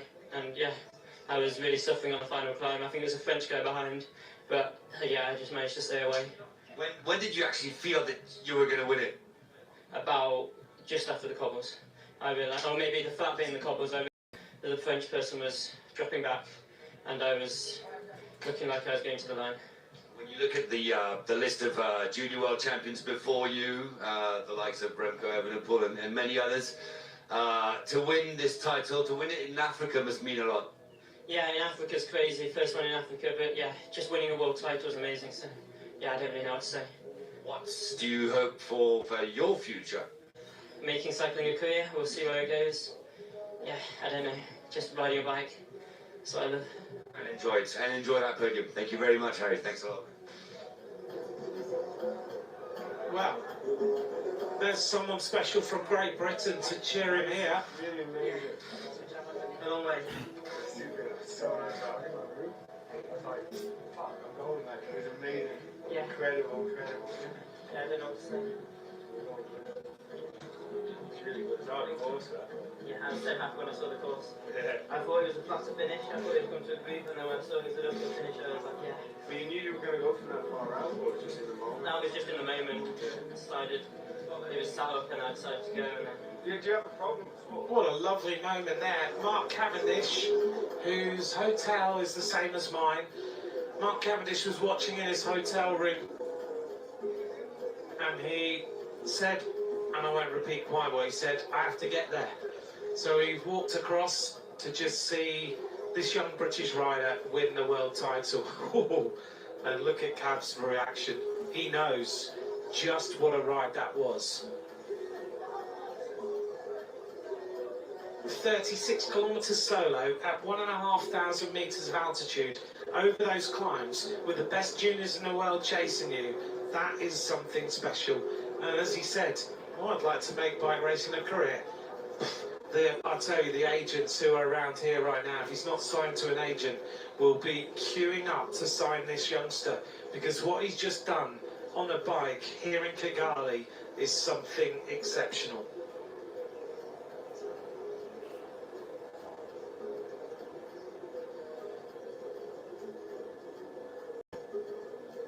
We wait for the podium presentation now.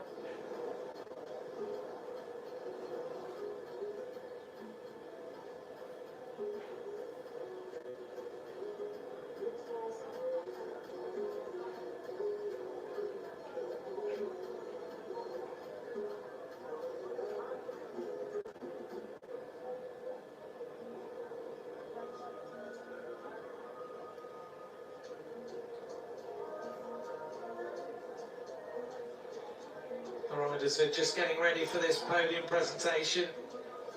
Well, he believed once he got over the cobbles that it was his day.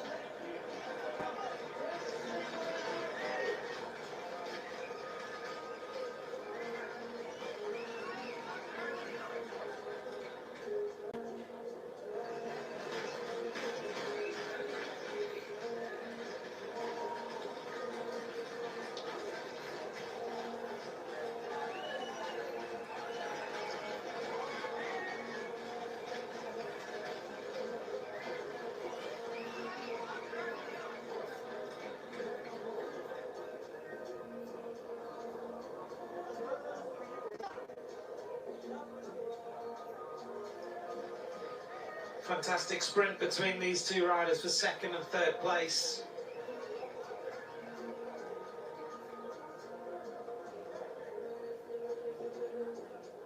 Johan Blanc really deserved a medal today. We've mentioned him so many times.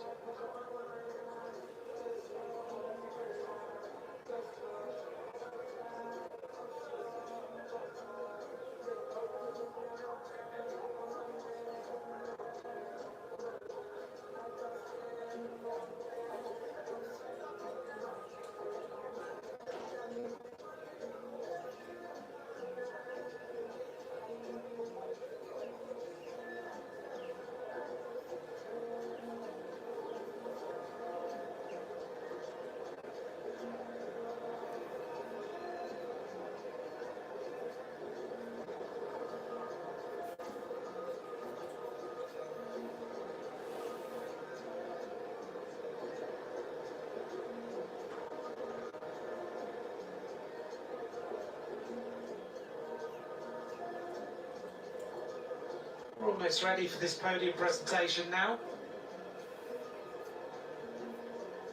Still riders coming in to finish. So far we've had 60 riders cross the line. I've just seen the UAE rider Yusuf Amiri finish in 60th place.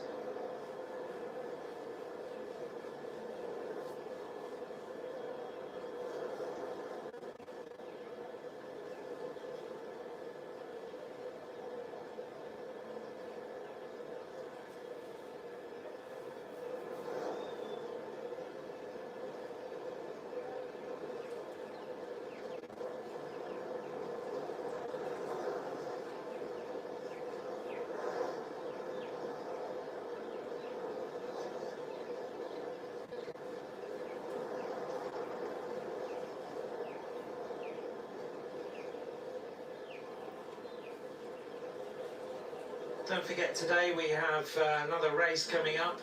We'll bring you the under-23 road race this afternoon. Well, very late morning and into the afternoon.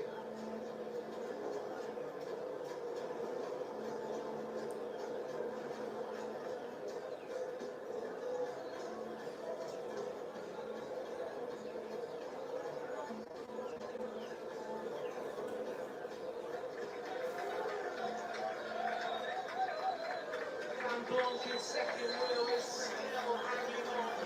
His fingernails are almost letting go of the cliff edge. 800 metres now to go. Belgium get ready. Eritrea get ready as well.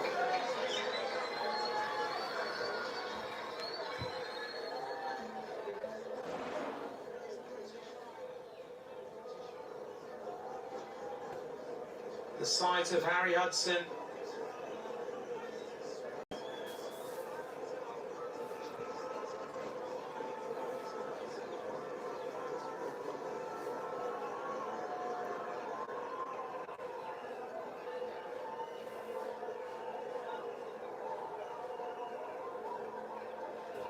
Stamping his way up the final 300 metres.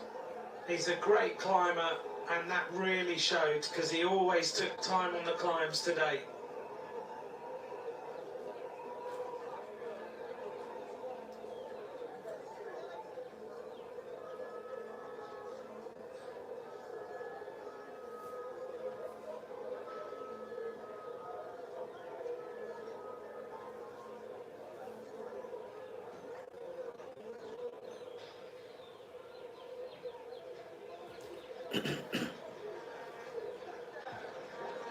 Harry Hudson becomes the first British winner of the Junior Men's World Championship.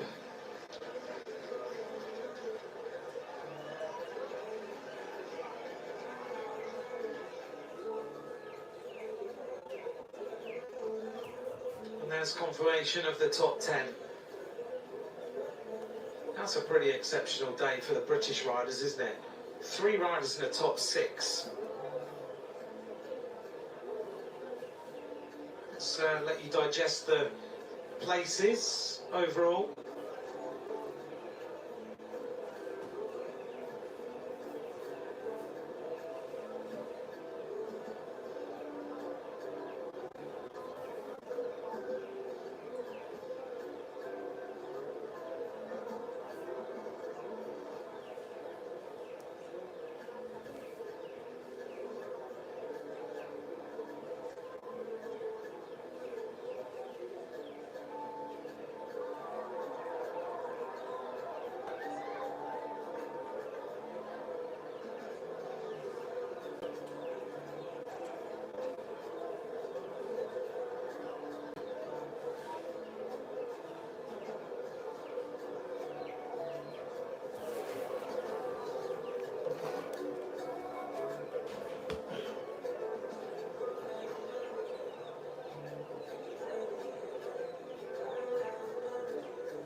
Looks like we're ready now for this podium presentation of the men's junior road race.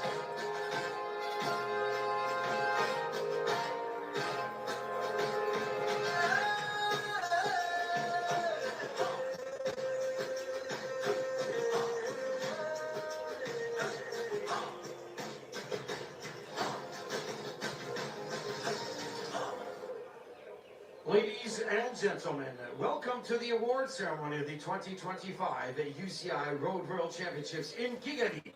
Mesdames et messieurs, bienvenue à la cérémonie protocolaire des championnats du monde de route UCI 2025 à Kigali. Ikaze kuri mwese muteraniye hano, ikaze kuri mwese mudukurikiye, tubaha ikaze mu birori byo gutanga ibihembo ku bakinnyi bitwaye neza muri shampiyona y'isi y'amagare y'ibihumbi 2025 UCI Road World Championships iri gukinirwa ahangaha i Kigali.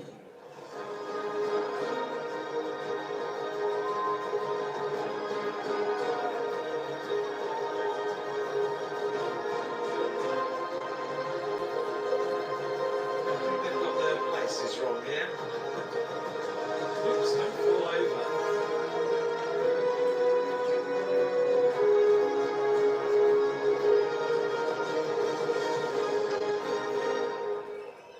Award ceremony of the 2025 UCI Road World Championships Men Junior Road Race. Cérémonie protocolaire des championnats du monde route UCI 2025, course en ligne homme junior. Hagiye guhembwa abatsinze muri shampiyona y'isi y'amagare 2025 mu ngimbi Men Juniors Road race. The medals and jersey will be presented by Mr. Enrico de la Casa, UCI Vice President. Les médailles et le maillot seront remis par Mr. Enrico de la Casa, Vice-président de l'UCI. Imidari n'imyambaro igenerwa abatsinze igiye gutangwa na bwana Enrico de la Casa, umuyobozi mukuru wungirije wa UCI. In third place and winner of the bronze medal representing Poland. À la troisième place et vainqueur de la médaille de bronze représentant la Pologne. Umwanya wa gatatu n'umudari w'umuringa yegukanywe n'umukinnyi ukinira Poland, Jan Jackowiak.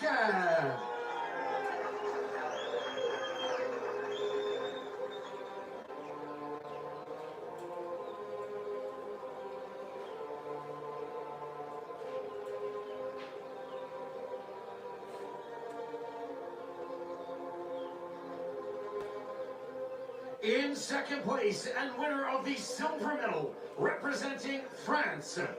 À la deuxième place et vainqueur de la médaille d'argent représentant la France.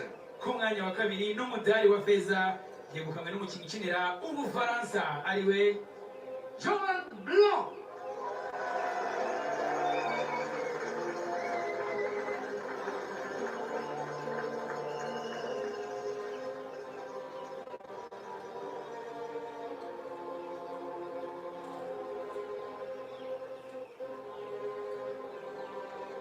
In first place, UCI World Champion and the winner of the gold medal representing Great Britain. À la première place, champion du monde UCI et gagnant de la médaille d'or représentant la Grande-Bretagne. shampiyona y'isi yo gusiganwa ku magare n'umudari wa zahabu yegukanywe n'umukinnyi ukinira Ubwongereza Harry Hudson.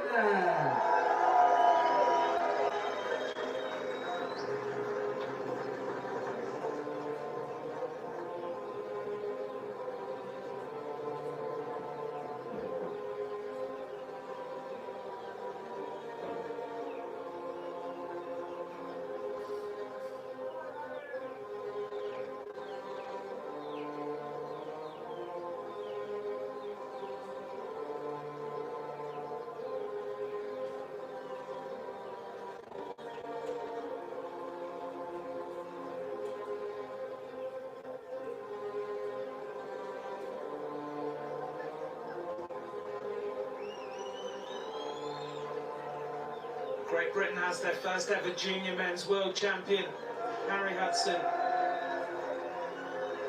The gifts will be presented by The shy Mrs. demeanour Martina, managing belies director at the the brute Volkswagen force Group and Africa. exceptional Les cadeaux performance on a seront remis bike. par Madame Martina Binet, directrice générale au groupe Volkswagen Afrique.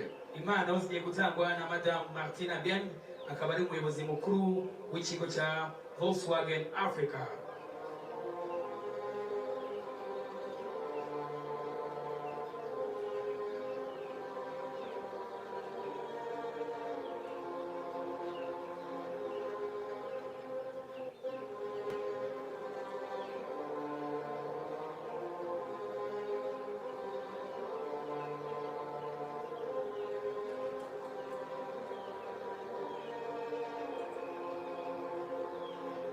The Tissot watch will be presented by Mr. Enrico de la Casa, UCI Vice President. La montre Tissot sera présentée par Mr. Enrico de la Casa, vice-président de l'UCI. Impano y'isaha ikorwa n'uruganda Tissot igiye gutangwa na bwana Enrico de la Casa, umuyobozi mukuru wungirije wa UCI.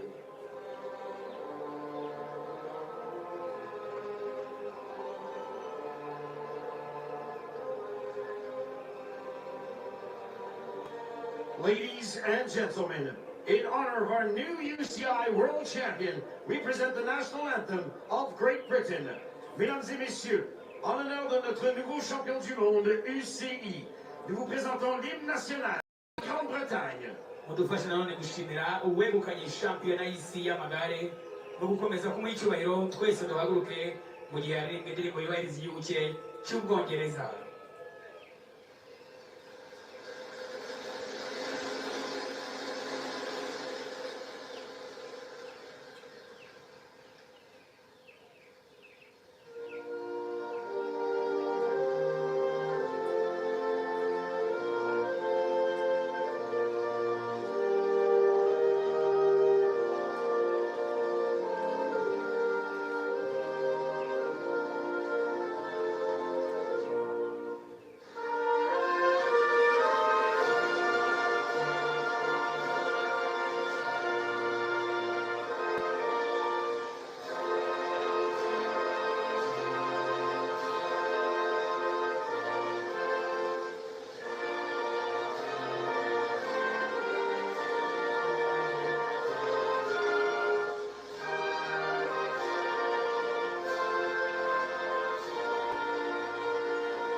Ladies and gentlemen, please one more time your applause for our medalists. Mesdames et messieurs, veuillez applaudir une dernière fois nos médaillés.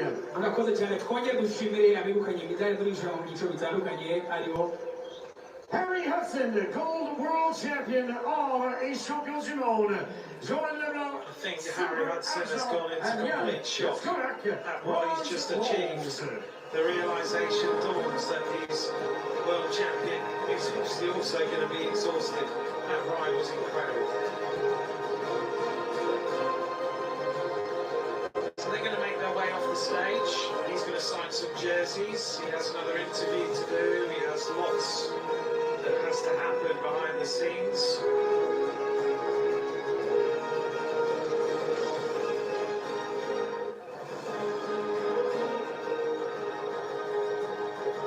Congratulations to our medal winners and our world champion, Harry Hudson of Great Britain.